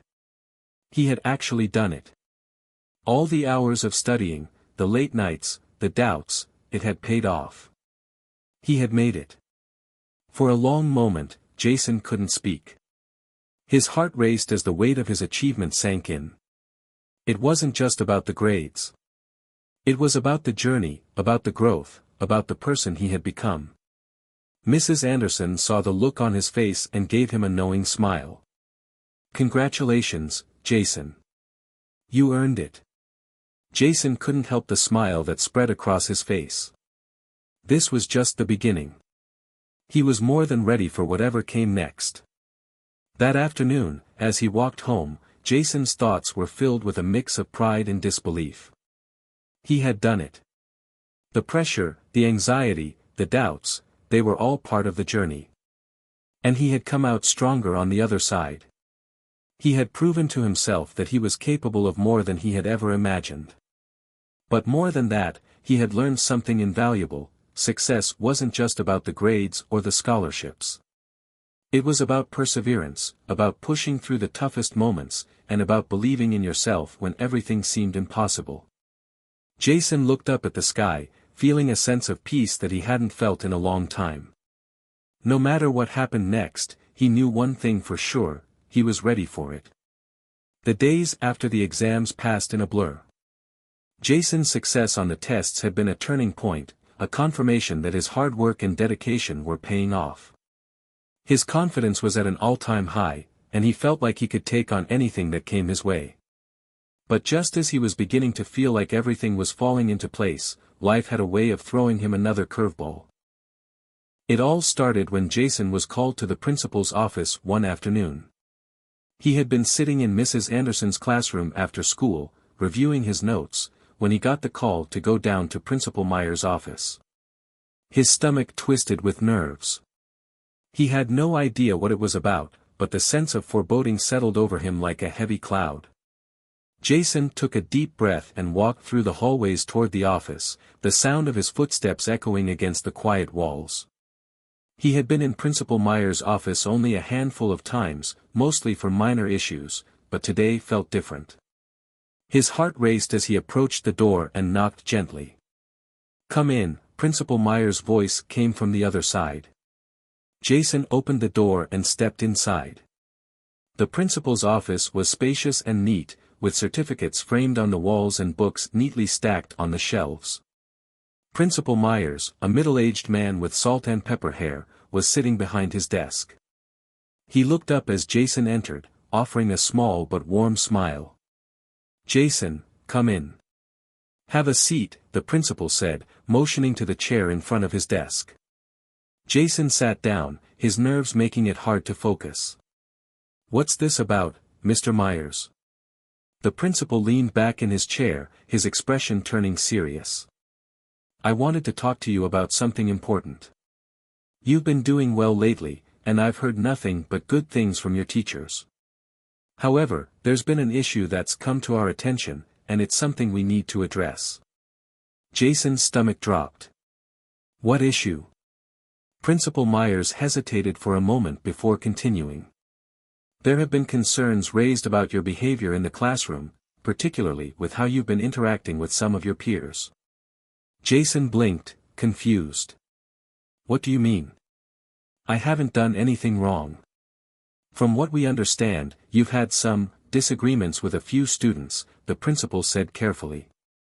"Some of your classmates have reported that you've been distant, and that there's been tension between you and them recently. I need to know if there's anything going on that we should be concerned about." Jason's mind raced. He had always tried to keep to himself, focusing on his studies.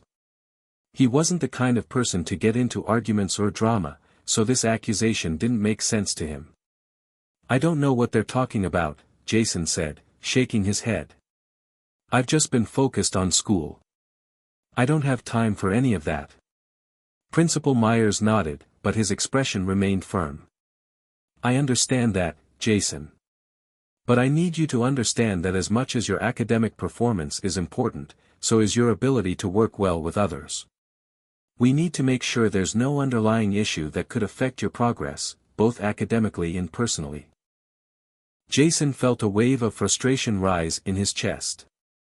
He had worked so hard to get to this point, and now it felt like his efforts were being questioned for reasons that had nothing to do with his ability to succeed. It wasn't fair. "I'm just doing my best to keep my head down and get through school," he said, his voice tight. "I don't want any trouble. I just want to focus on my future." The principal regarded him carefully. "I believe you, Jason. But the teachers and staff have noticed a change in your demeanor. They're concerned. We're concerned. So, I want you to do something for me. I want you to have a conversation with Mrs. Anderson. She's one of the teachers who's noticed the shift in your behavior, and I think she can help you work through whatever's been going on." Jason felt his frustration boil over. "You want me to talk to Mrs. Anderson? About what? I don't have any issues." Principal Myers didn't back down. "Jason, this isn't about blaming you. This is about making sure you're in the best position to succeed. If there's something on your mind, something that's been bothering you, it's important that we address it now, before it becomes a bigger problem." Jason stood up, his mind racing. "I don't need help. I'm fine." He turned to leave, but the principal's voice stopped him. "Jason, I'm giving you an opportunity to resolve this before it gets out of hand. Please think about it." Jason didn't respond. He just walked out, feeling a knot tighten in his chest. He wasn't sure what had just happened, but something about it felt wrong. He had worked so hard to get to this point, and now he was being told there was something wrong with him. It didn't make sense. That night, Jason couldn't sleep. The conversation with Principal Myers kept replaying in his mind, and no matter how much he tried to shake it off, he couldn't stop feeling like something was off. He wasn't the problem here. He had been doing everything right. He had earned the scholarship, aced his exams, and kept to himself. So why was this even an issue? By the next day, Jason was determined to ignore it. He wasn't going to let anyone tell him that he wasn't doing his best. But as he entered Mrs. Anderson's classroom, the weight of what had happened yesterday seemed to hang in the air. Mrs. Anderson noticed him right away, her expression softening when she saw his troubled face. "Jason, you okay?" she asked quietly, her voice gentle. Jason paused for a moment, not sure how to respond. He didn't want to admit that he was shaken by what had happened, but he knew he couldn't keep it inside. "I don't get it," he said, finally sitting down. "I'm doing everything I'm supposed to, and now Principal Myers thinks I'm having issues. He wants me to talk to you about it." Mrs. Anderson raised an eyebrow, her expression thoughtful. "Issues with what?" "I don't know. He said I've been distant, that my behavior's been off. I don't see it. I've just been focused on school." Mrs. Anderson looked at him carefully, her eyes kind and patient. "Jason, sometimes people notice things about us that we don't even see ourselves. It's not about being in trouble. It's about understanding where you're at and making sure everything is okay." Jason sighed, rubbing his face in frustration. "I don't need any help. I'm fine." She didn't press him further. Instead, she nodded. "I know you're trying your best, and I'm proud of everything you've accomplished. But if you ever need someone to talk to, I'm here. Sometimes we need to take a step back and just check in with ourselves." Jason didn't know what to say, so he just nodded. For a moment, they both sat in silence, the weight of the conversation hanging between them. Mrs. Anderson's words were calming, but they didn't make the problem go away. As Jason left her classroom that day, he still wasn't sure what was going on. But one thing was clear, he wasn't going to let anyone, not even Principal Myers, define who he was. He would handle this the way he had handled everything else, on his terms. The next few days felt like a blur for Jason. The encounter with Principal Myers had left him uneasy, and despite Mrs. Anderson's calm demeanor, Jason couldn't shake the feeling that he was being pushed into something he didn't want. He knew he wasn't perfect, but he had always prided himself on being responsible and focused on his future. The thought that he might be failing in some way, socially or emotionally, seemed foreign to him. He didn't want to talk about it. Not with his friends, not with Mrs. Anderson. He had a plan, and the last thing he needed was for someone to see his vulnerability. It made him feel weak. So, he buried himself in his studies. The days were spent reading, writing, and working on various assignments, and the nights were filled with more study sessions, hoping that burying himself in his schoolwork would help him push through the mounting pressure. But as much as Jason tried to ignore the problem, it didn't go away. In fact, it seemed to follow him everywhere he went. One afternoon, after school, Jason was sitting outside near the courtyard, trying to relax as he watched the students around him laugh and talk with their friends. His phone buzzed in his pocket, and he pulled it out to see a message from Amber. She was one of his close friends and someone he trusted. Amber, hey, I've been meaning to talk to you. You seem off lately. Everything okay? Jason stared at the message for a few moments before typing a quick response. Jason, I'm fine. Just a lot on my plate right now. A few minutes passed, and another message came in. Amber, you know you can talk to me, right? If something's bothering you, I'm here for you. Jason felt a knot form in his stomach. He appreciated Amber's concern, but he wasn't ready to open up about everything. Not yet. He wasn't even sure how to explain it to himself, let alone anyone else. Jason, thanks, I'm just stressed about the exams. I'll be fine. He put his phone back in his pocket, forcing himself to look away from the screen and focus on the other students. But it was no use. Amber's message lingered in his mind, and soon the other students' laughter started to grate on him. It wasn't that he was mad at them, but something about their ease made him feel disconnected, as if he wasn't part of the same world. It was a feeling he hadn't been able to shake lately, and the more he tried to push it away, the more it seemed to grow. The next day, Jason entered Mrs. Anderson's classroom again. He was trying to focus on his work, to push through the discomfort, but it was getting harder. It felt like there was a wall between him and everything else, and no matter how hard he tried, he couldn't break through it. Mrs. Anderson noticed him as soon as he sat down. Jason, how are you today? She asked, her voice gentle, but with a trace of concern. Jason forced a smile, trying to mask how he felt. I'm doing okay. Just tired, you know. Trying to keep up with everything. Mrs. Anderson looked at him closely, her eyes searching his face. I understand. But I can tell there's something more going on with you. And I think you know that I'm here if you need to talk. Jason sighed, feeling a weight settle on his shoulders. He wasn't sure what it was, but something about Mrs. Anderson's words made him feel as though he couldn't keep pretending everything was fine. He was tired of hiding it. Tired of keeping up the walls. Maybe it was time to admit that he couldn't do it all on his own. I've been feeling kind of lost lately, Jason admitted, his voice low. I don't know what's wrong. Everything's been fine, but I feel like I'm just going through the motions. I can't shake the feeling that I'm missing something, like I'm not where I'm supposed to be. Mrs. Anderson's expression softened. Jason, sometimes we get so focused on doing the right things that we forget to check in with ourselves. It's not uncommon to feel overwhelmed, especially when so many big things are happening in your life. It's okay to feel lost sometimes.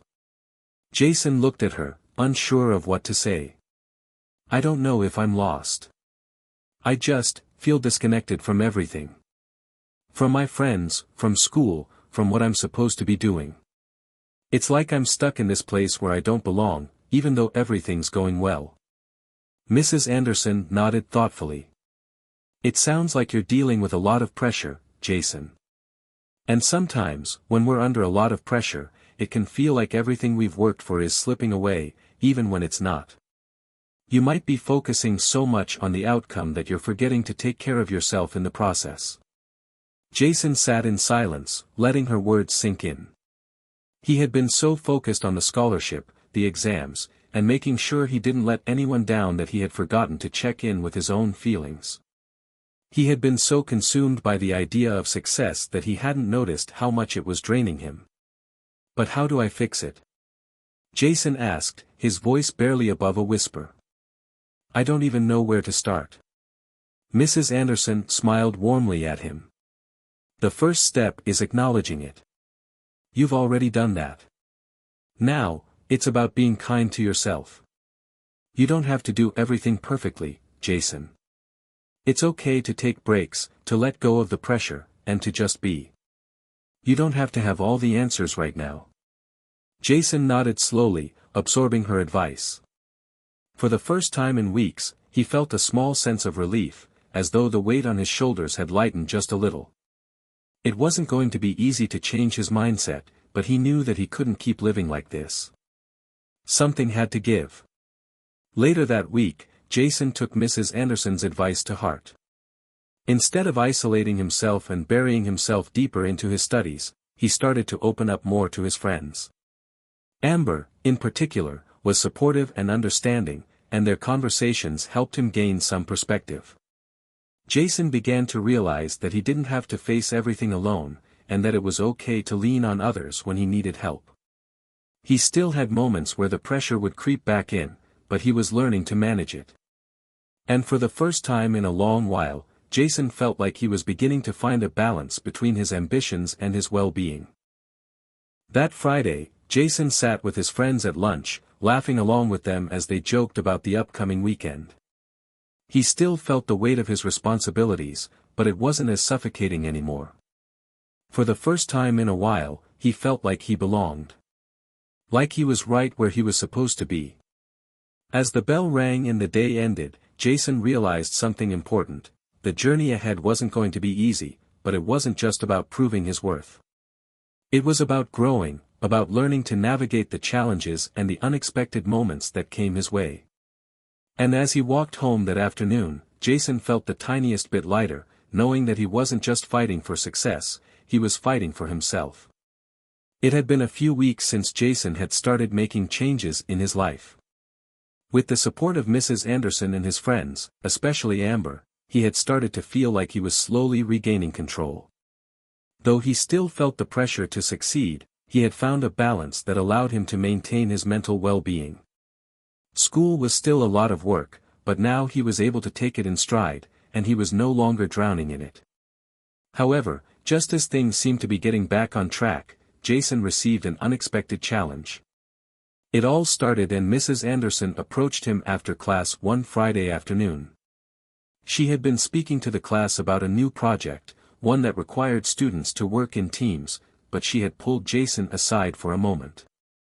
Jason, I've been thinking about something, Mrs. Anderson said, her voice soft and almost cautious.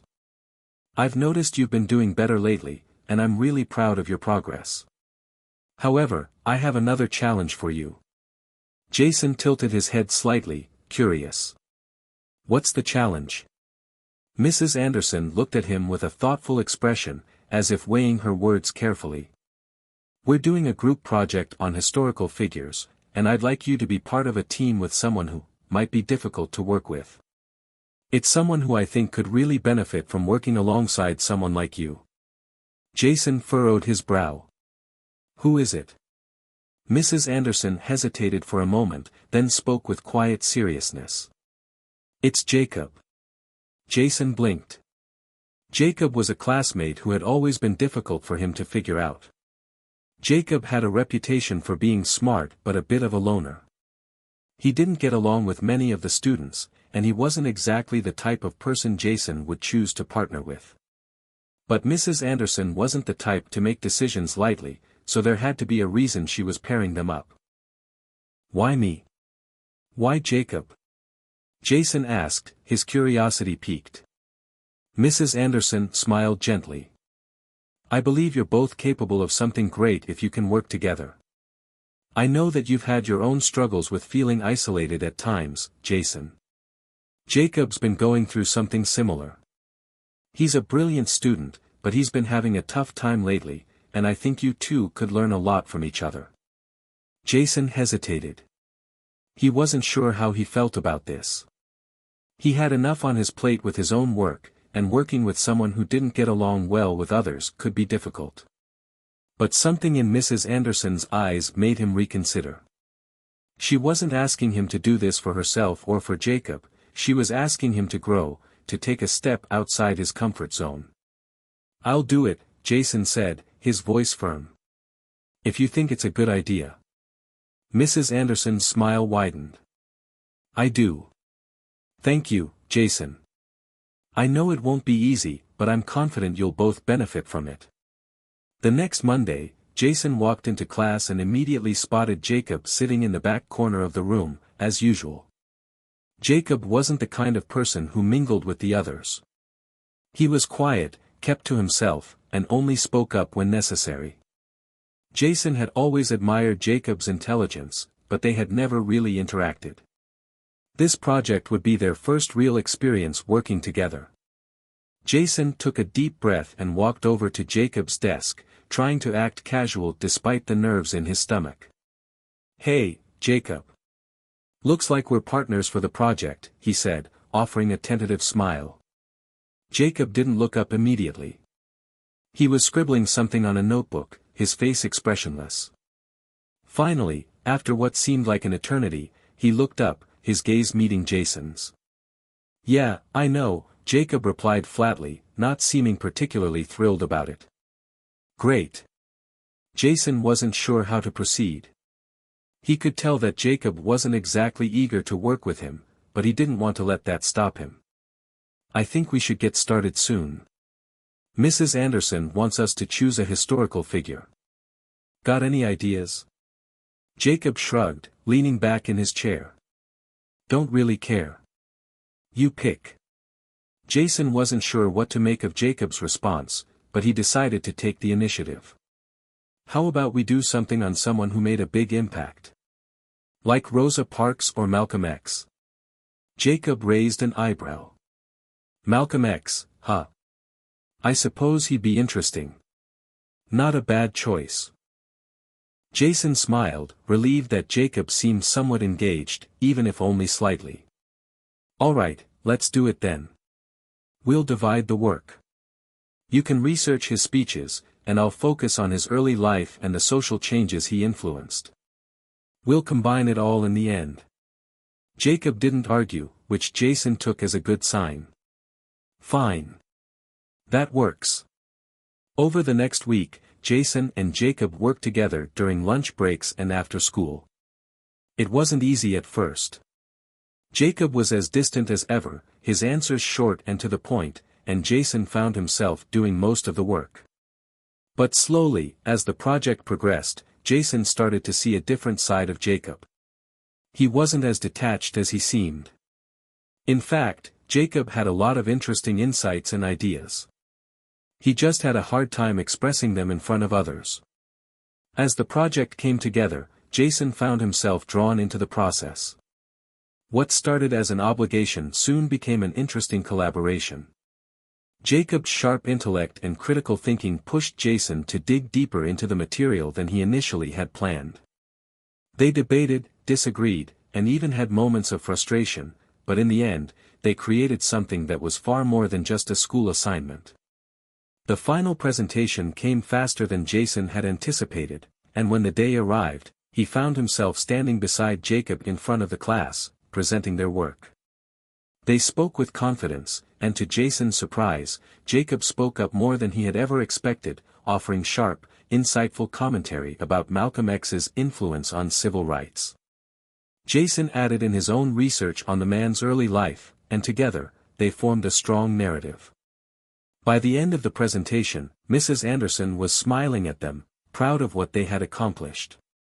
The class was quiet, impressed by the depth of the presentation, and Jason felt a sense of pride he hadn't expected.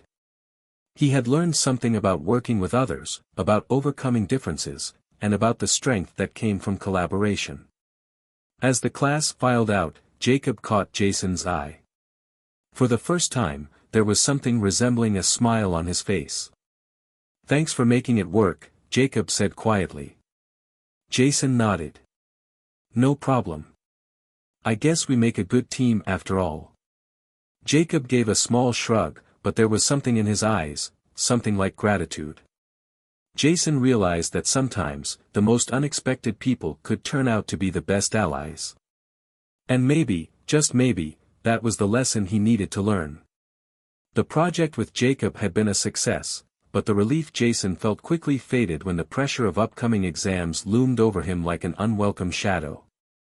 The last few weeks had been a whirlwind of late-night studying, group projects, and constant pressure to maintain his grades. Despite all his progress, there was still one thing that hadn't changed, the relentless weight of his goals. Jason had grown accustomed to this feeling of tension. He was used to it, and he managed it by burying himself in his work. But as the exam dates drew nearer, he started feeling the same anxiety that had plagued him before. It wasn't just about the exams themselves, it was about what they meant. These grades would determine his future. He couldn't afford to fail. Not now. One afternoon, as Jason sat in the library, his head buried in a textbook, his phone buzzed on the table. He picked it up to see a message from Mrs. Anderson. "Mrs. Anderson, can we talk after class today? I think it's important." Jason's heart skipped a beat. He couldn't help but wonder if it had something to do with his performance in the project with Jacob, or maybe his overall grades. He wasn't sure, but he had a sinking feeling that it wasn't going to be good news. When the bell rang that afternoon, Jason made his way to Mrs. Anderson's classroom, his mind racing. Mrs. Anderson was already waiting for him, sitting at her desk with a kind, yet serious expression on her face. As Jason walked in, she gestured for him to sit down. "Jason, I wanted to talk to you about something," she began, her tone measured but warm. "I've been watching your progress closely, and I'm really proud of the strides you've made lately. But I've noticed something that I think we should address before it becomes a bigger issue." Jason felt a lump form in his throat. "What's going on?" Mrs. Anderson paused for a moment, collecting her thoughts. "It's about your stress levels, Jason. I've seen how hard you're pushing yourself, and I admire your work ethic. But I also see that you're carrying a lot on your shoulders. You've been isolating yourself, not just from your friends, but also from the things that used to bring you joy. And I'm worried that this pressure is starting to take a toll on you." Jason was silent for a long moment, taking in her words. He hadn't realized how much he had withdrawn from everything until she pointed it out. He had been so focused on achieving perfection, on meeting everyone's expectations, that he hadn't stopped to check in with himself. "I don't know what to do, Mrs. Anderson," Jason said quietly, his voice cracking a little. "I feel like I'm running out of time. There's so much at stake, and I don't want to disappoint anyone." Mrs. Anderson leaned forward, her gaze softening. "Jason, no one is asking you to be perfect. We all want you to do your best, yes, but we also want you to be healthy and happy. This path you're on doesn't have to be so lonely or overwhelming. You don't have to carry the weight of the world on your shoulders by yourself. You have support. You have your friends, your family, and me. I'm here for you." Jason blinked back tears, surprised by the rush of emotion that hit him. For the first time in weeks, he allowed himself to truly hear what she was saying. He didn't have to do everything alone. And perhaps, just perhaps, he needed to lean on others more, not just for his success, but for his own well-being. "I didn't realize how much I was shutting everyone out," Jason admitted.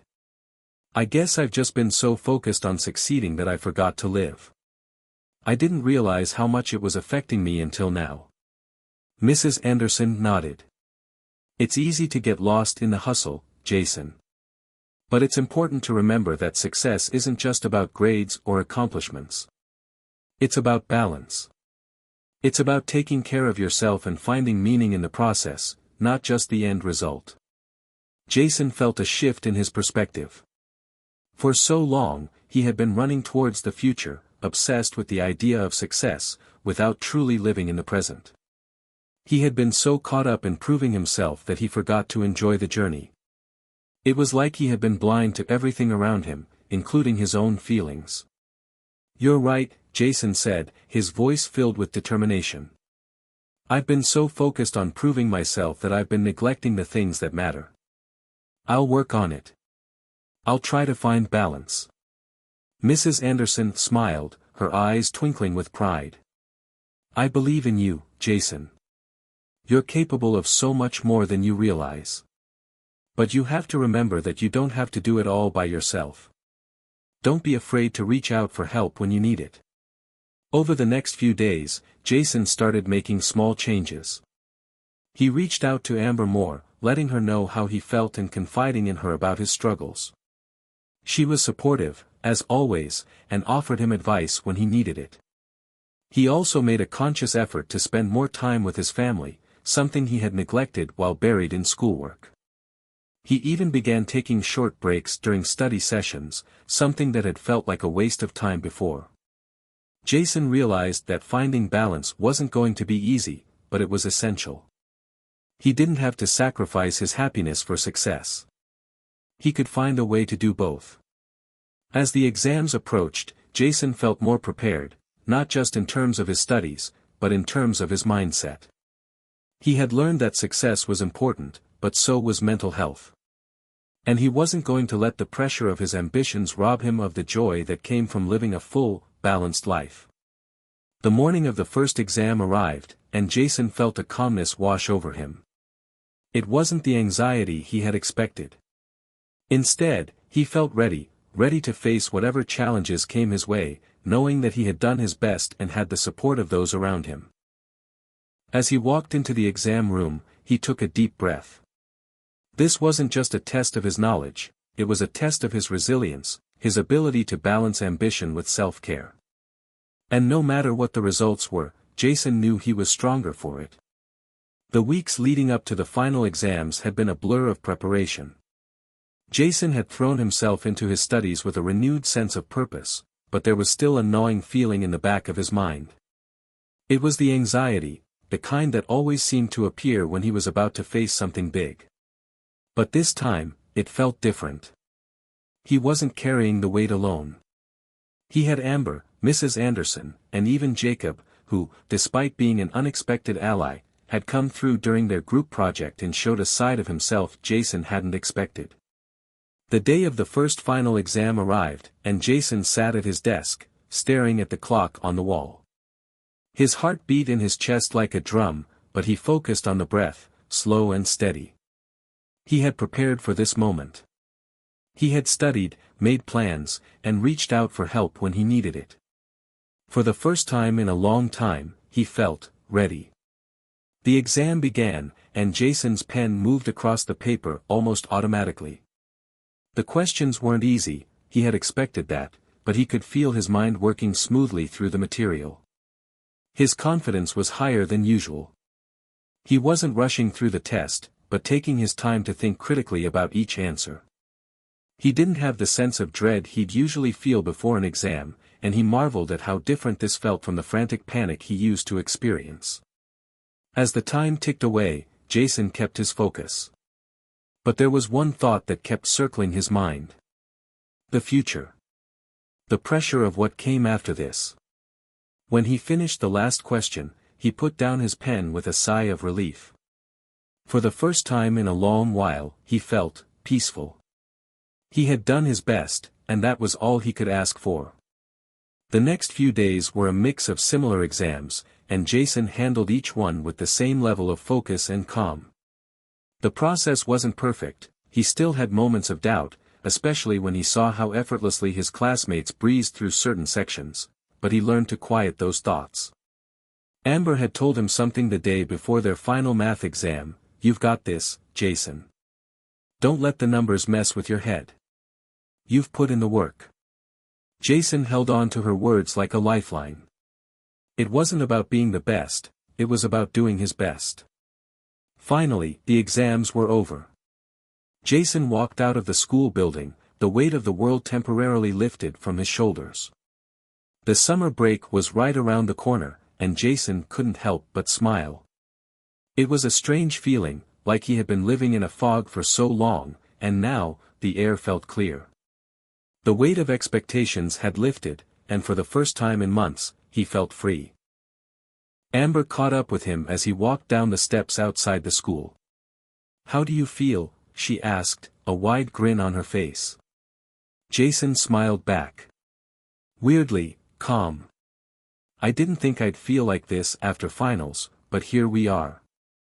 Amber laughed. "Maybe you've finally mastered the art of not stressing over every little thing." "Maybe," Jason said with a laugh. "Or maybe I've just learned that there's more to life than just grades and exams." Amber raised an eyebrow. "I'm impressed. Who are you and what have you done with Jason?" Jason chuckled. "I guess I'm finally learning to take things one step at a time." The next week, the grades began to roll in. Jason tried not to let the anticipation get to him, but each new email notification sent his heart racing. When he finally saw the email from Mrs. Anderson with the results for his history project, his stomach dropped. He opened it quickly, nervously scrolling through the feedback. "Jason, I'm so proud of you. Your presentation on Malcolm X was one of the best I've seen. You and Jacob worked really well together. This project showed just how much you've grown, both academically and personally. Your final grade is an A." Jason let out a breath he hadn't realized he was holding. He stared at the A for a long moment, a smile slowly spreading across his face. The hard work had paid off, but more than that, he had learned something invaluable about himself during the process. As the days passed and more grades came in, Jason found himself smiling more and more. His math grade, which he had once thought was beyond saving, had turned out better than expected. His English paper had earned him an A+, and even his chemistry grade had improved significantly, thanks to the extra hours he'd spent studying with Amber. His final GPA was higher than it had ever been, but more importantly, he felt a sense of accomplishment that wasn't just tied to the numbers on a report card. However, there was one grade Jason still hadn't received, the final exam score for his advanced physics class. It was a subject he had struggled with all year, and despite his best efforts, he wasn't sure if he had passed. The email came 2 days before the last day of school, and Jason opened it with trepidation. His heart hammered in his chest as he clicked the link to the final grade. "Jason, I wanted to personally congratulate you. You've shown tremendous growth in this class, and I know it hasn't been easy. Your final exam grade reflects that effort, and I'm pleased to say that you've passed with a B. I'm proud of everything you've accomplished." Jason stared at the email in shock. A B. In physics.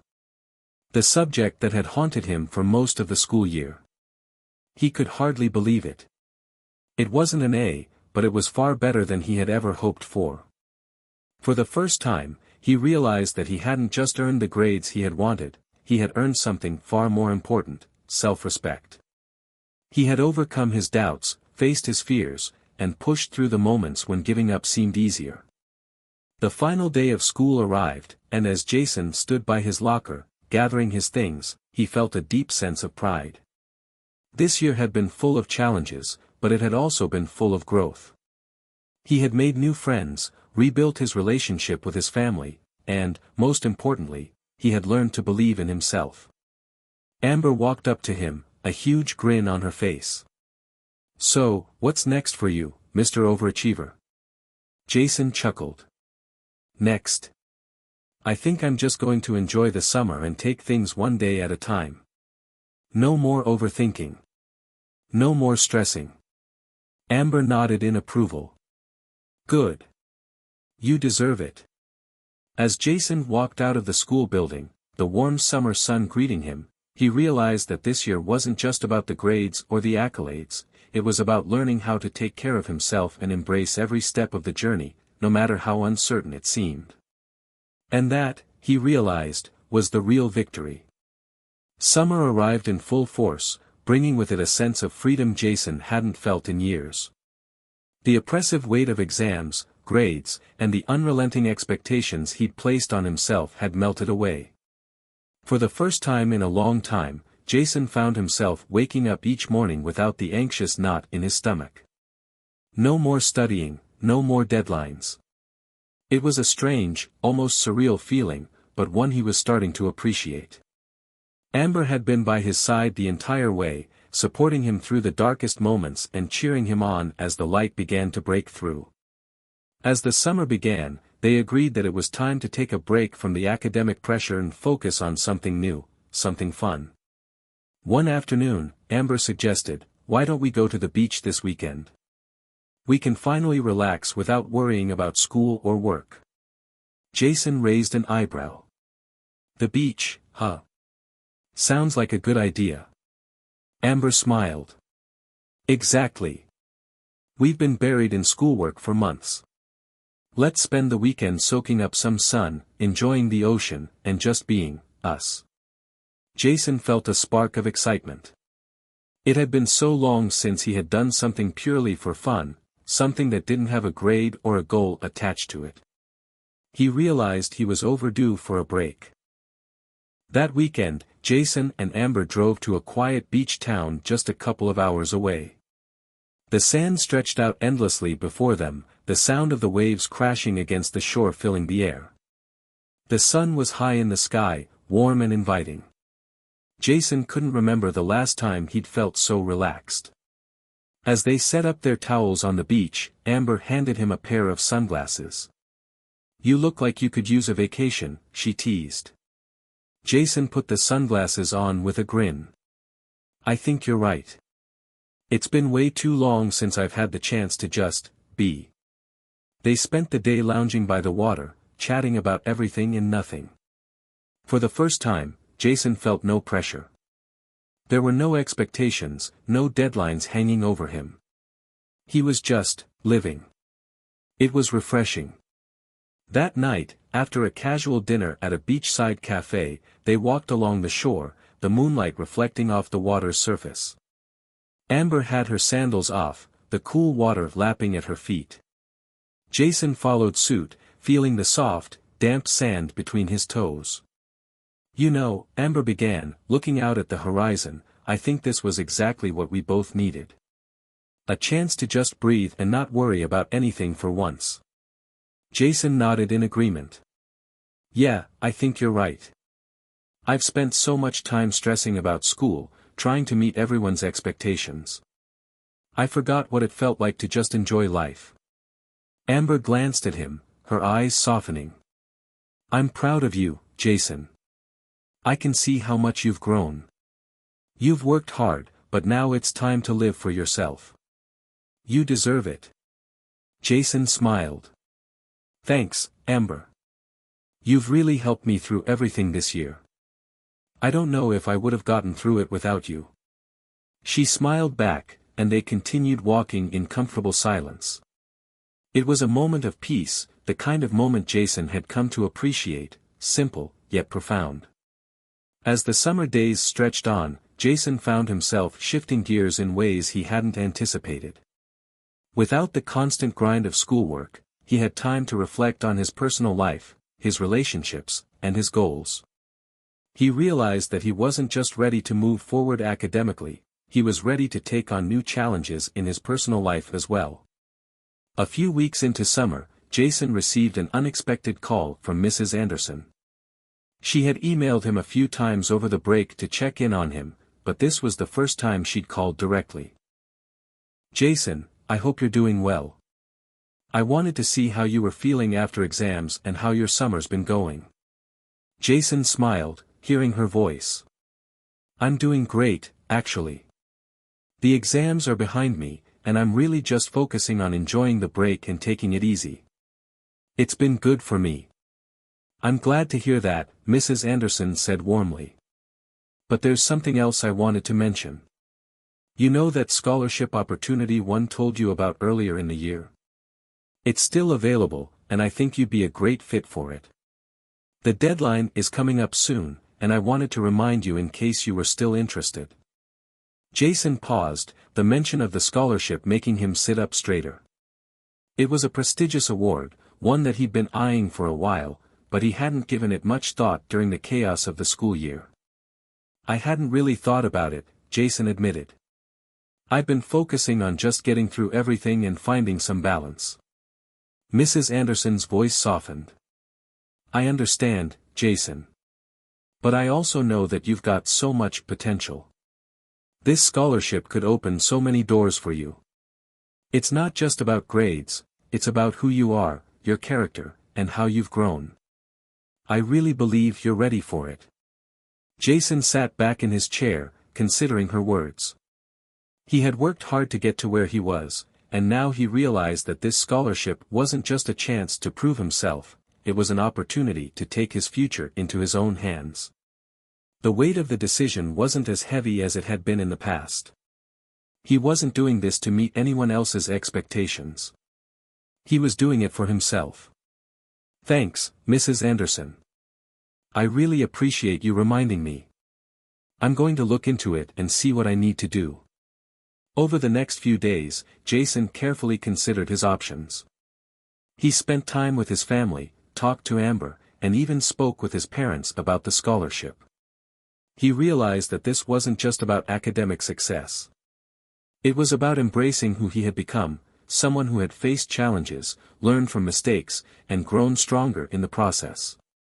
Finally, after much deliberation, Jason decided to apply. It wasn't just about getting into a prestigious school or earning accolades. It was about proving to himself that he was ready for the next chapter, one where he would take on new challenges, continue to grow, and embrace the journey ahead. The moment he submitted his application, Jason felt a sense of accomplishment unlike any he had ever known.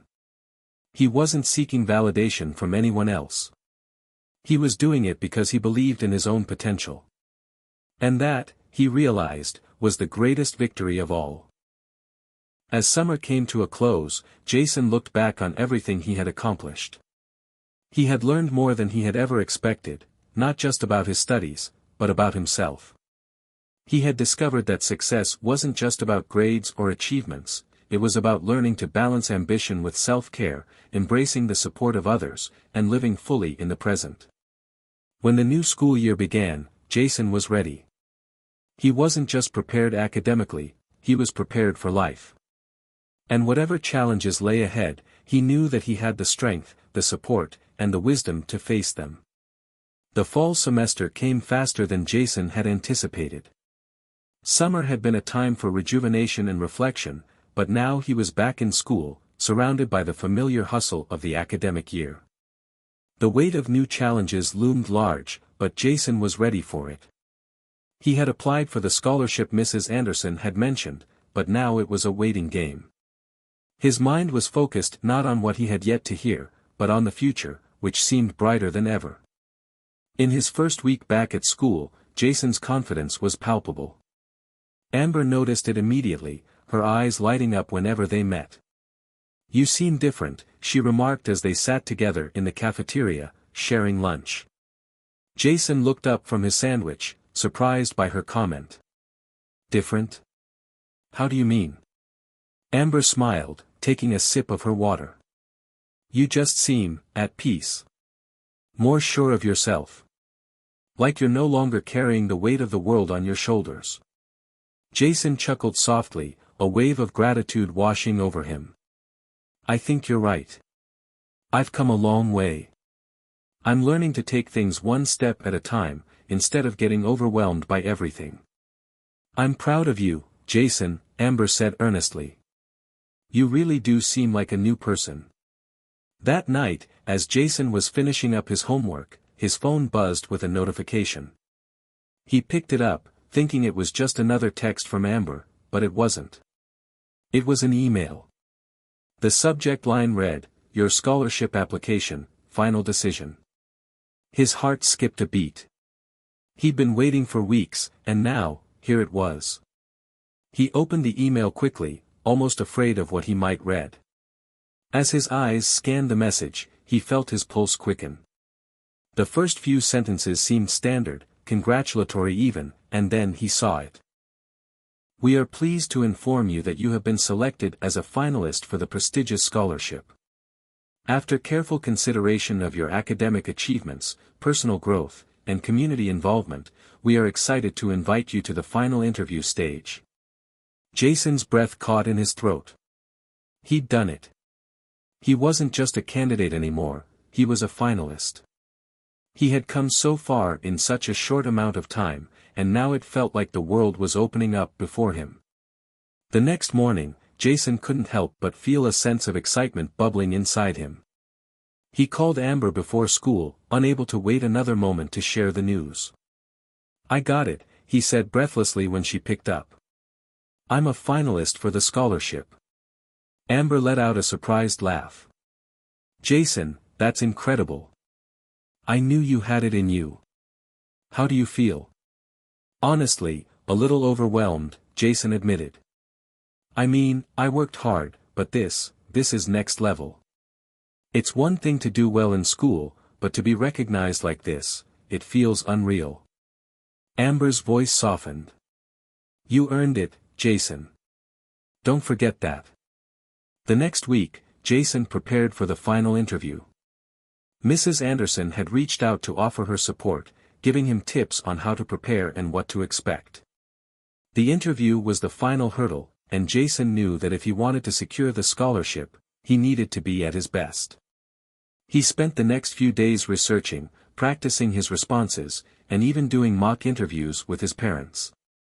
Amber continued to be his rock through it all, reminding him to stay calm, be himself, and trust in all the hard work he had put in.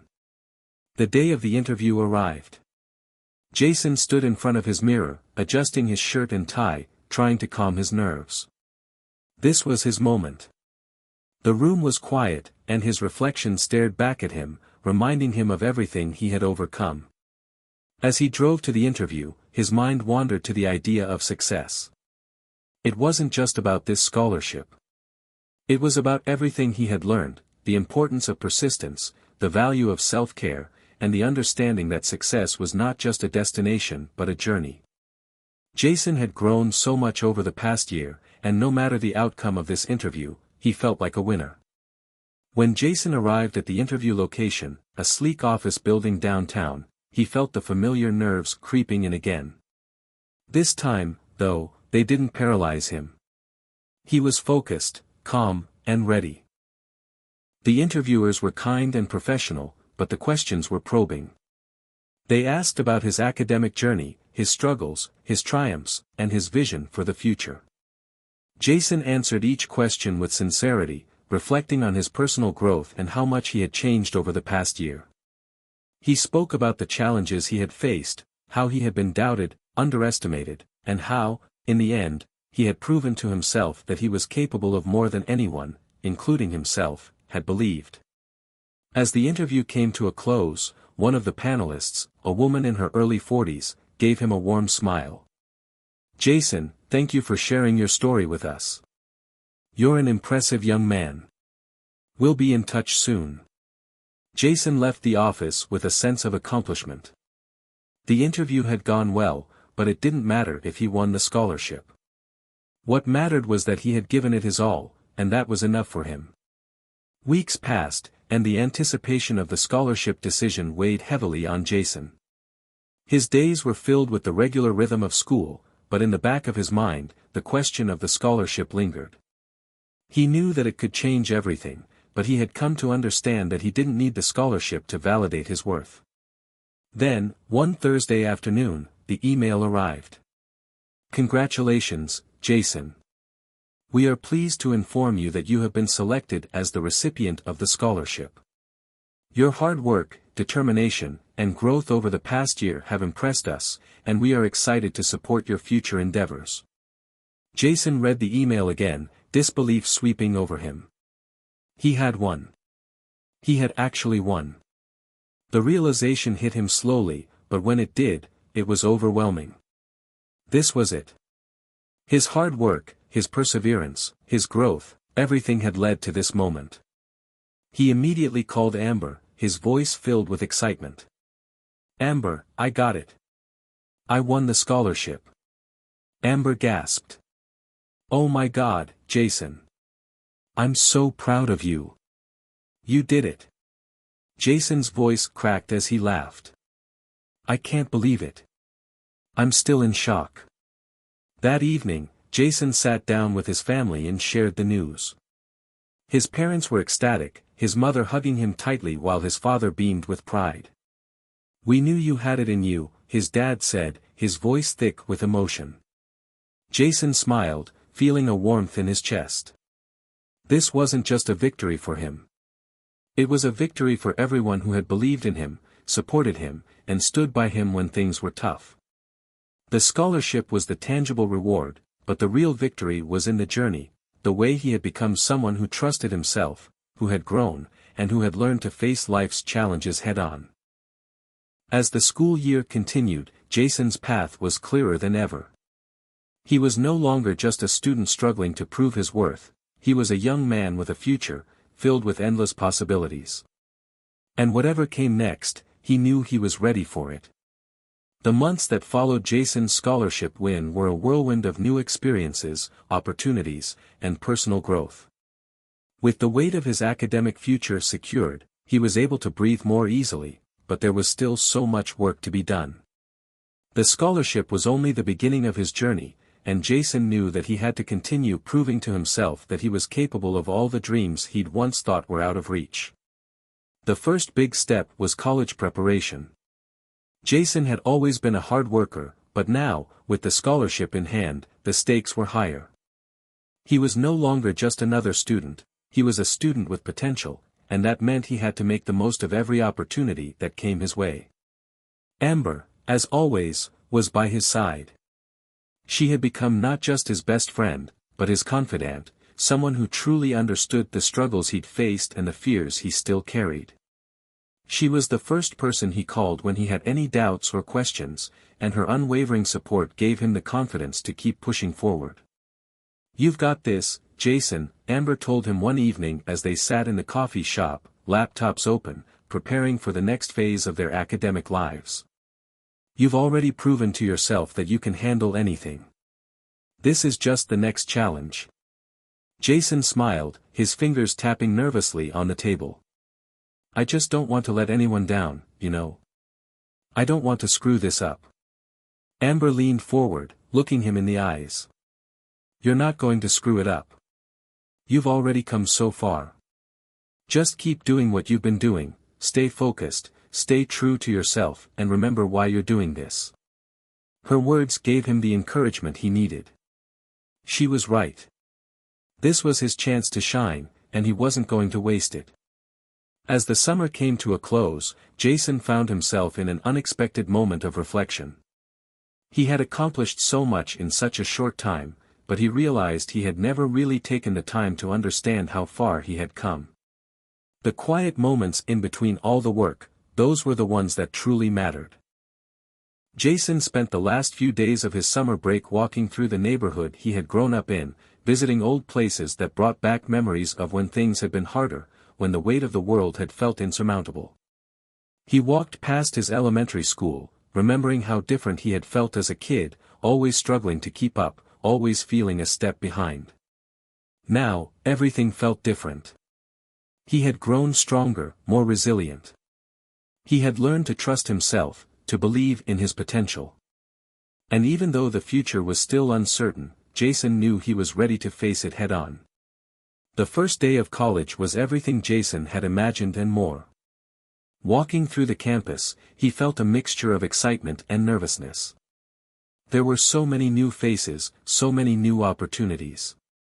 But one thing was clear, Jason wasn't the same person who had walked across the stage at graduation just a few months ago. His scholarship had opened doors, but it was his own drive, determination, and growth that had gotten him to this point. He wasn't just here to meet expectations, he was here to exceed them, to create his own path.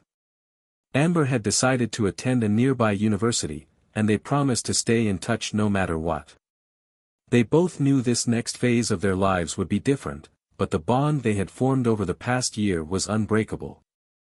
They were both stepping into the future, but they weren't doing it alone.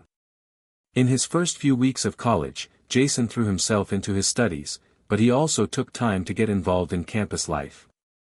He joined a few clubs, attended lectures outside of his major, and even volunteered to help organize a campus-wide event. Jason had realized that life was about balance. Achieving academic success was important, but personal growth, friendships, and experiences outside the classroom were just as essential. One evening, Jason sat in the campus library, reviewing notes for an upcoming exam. His phone buzzed. It was Amber. "Amber, I just got back from my first week of classes. It's a lot, but I feel like I'm finally where I'm supposed to be." Jason smiled as he typed back. "Jason, same here. It's a lot, but I'm feeling more confident every day. We've come so far, huh? Amber, we really have. You've come so far. I remember when you were doubting yourself, and now look at you. I'm so proud of you, Jason." Jason felt a surge of warmth. He remembered those days when he had doubted his abilities, when he had questioned whether he was good enough. But he had proved himself wrong, and now, he was thriving. "Jason, thanks, Amber. I couldn't have done it without you." As Jason continued to navigate his first semester in college, he encountered challenges and obstacles, but he never felt the same fear or self-doubt he had once struggled with. Each challenge felt like an opportunity to prove himself, to build on the foundation he had laid over the past year. And it wasn't just about the grades or the accolades. It was about the journey of becoming someone who believed in his own potential, who knew that setbacks were just stepping stones, and who understood that no matter how difficult the road, he was capable of overcoming it. One day, as Jason was walking to class, his phone buzzed with an email notification. He opened it quickly, his heart racing. It was a message from Mrs. Anderson. "Jason, I wanted to take a moment to congratulate you on your continued success. I've been following your progress, and I couldn't be prouder of everything you've accomplished. I have no doubt that you're going to do amazing things. Keep pushing forward." Jason felt a lump form in his throat. Mrs. Anderson had been one of the first to truly believe in him, to see his potential even when he didn't. Her words of encouragement meant more than he could express. Jason had made it to where he was because of the support of the people around him, but most importantly, because of his own determination to keep moving forward. The scholarship, the college acceptance, the accomplishments, they were all steps in his journey, but they didn't define him. What defined him was the person he had become, someone who had the courage to dream big, the resilience to face adversity, and the wisdom to appreciate the journey. As the semester wore on, Jason continued to learn, grow, and adapt. He wasn't just chasing success, he was living his life fully, embracing every experience, and stepping into a future that was his to shape. And whatever came next, Jason knew he was ready. The semester flew by faster than Jason had ever expected. As the leaves started to change colors and the cool autumn air settled in, the reality of his success began to feel almost surreal. It had been an incredible year of growth, not only academically but personally. Each day he spent on campus, each new challenge he faced, was a reminder of how far he had come, and how far he still wanted to go. It was late October when Jason received another surprise. This time, it wasn't an email about a scholarship or an award, but a message that stopped him in his tracks. The message was from the Dean of the College of Engineering at his university, and its subject line read, "Invitation for prestigious internship." Jason's fingers trembled as he clicked on the email. "Dear Jason, we are pleased to inform you that you have been selected to participate in the highly competitive internship program at our partner company, Tech Future Innovations. This internship is reserved for top-performing students, and after reviewing your application and academic achievements, we believe you are an ideal candidate for this program." Jason read the message several times, his heart pounding in his chest. This was the kind of opportunity he had dreamed about. The chance to work at a cutting-edge tech company, surrounded by some of the brightest minds in the industry. It was everything he'd hoped for, and more. Later that evening, Jason shared the news with Amber over the phone. "You won't believe this," he said, his voice full of excitement. "I just got selected for a prestigious internship at Tech Future Innovations. They chose me." Amber's voice was full of joy. "Jason, that's incredible. I'm so proud of you. This is huge. Jason laughed softly, feeling a surge of gratitude for her constant support. I can't believe it either. It feels like everything is falling into place.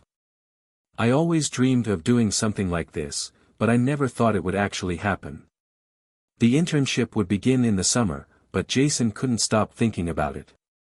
It was a huge step forward in his career, one that would set him on a path to a future he'd always imagined, working in the field of technology and innovation. It was the kind of opportunity he could never have imagined just a year ago, but now it felt like everything was aligning.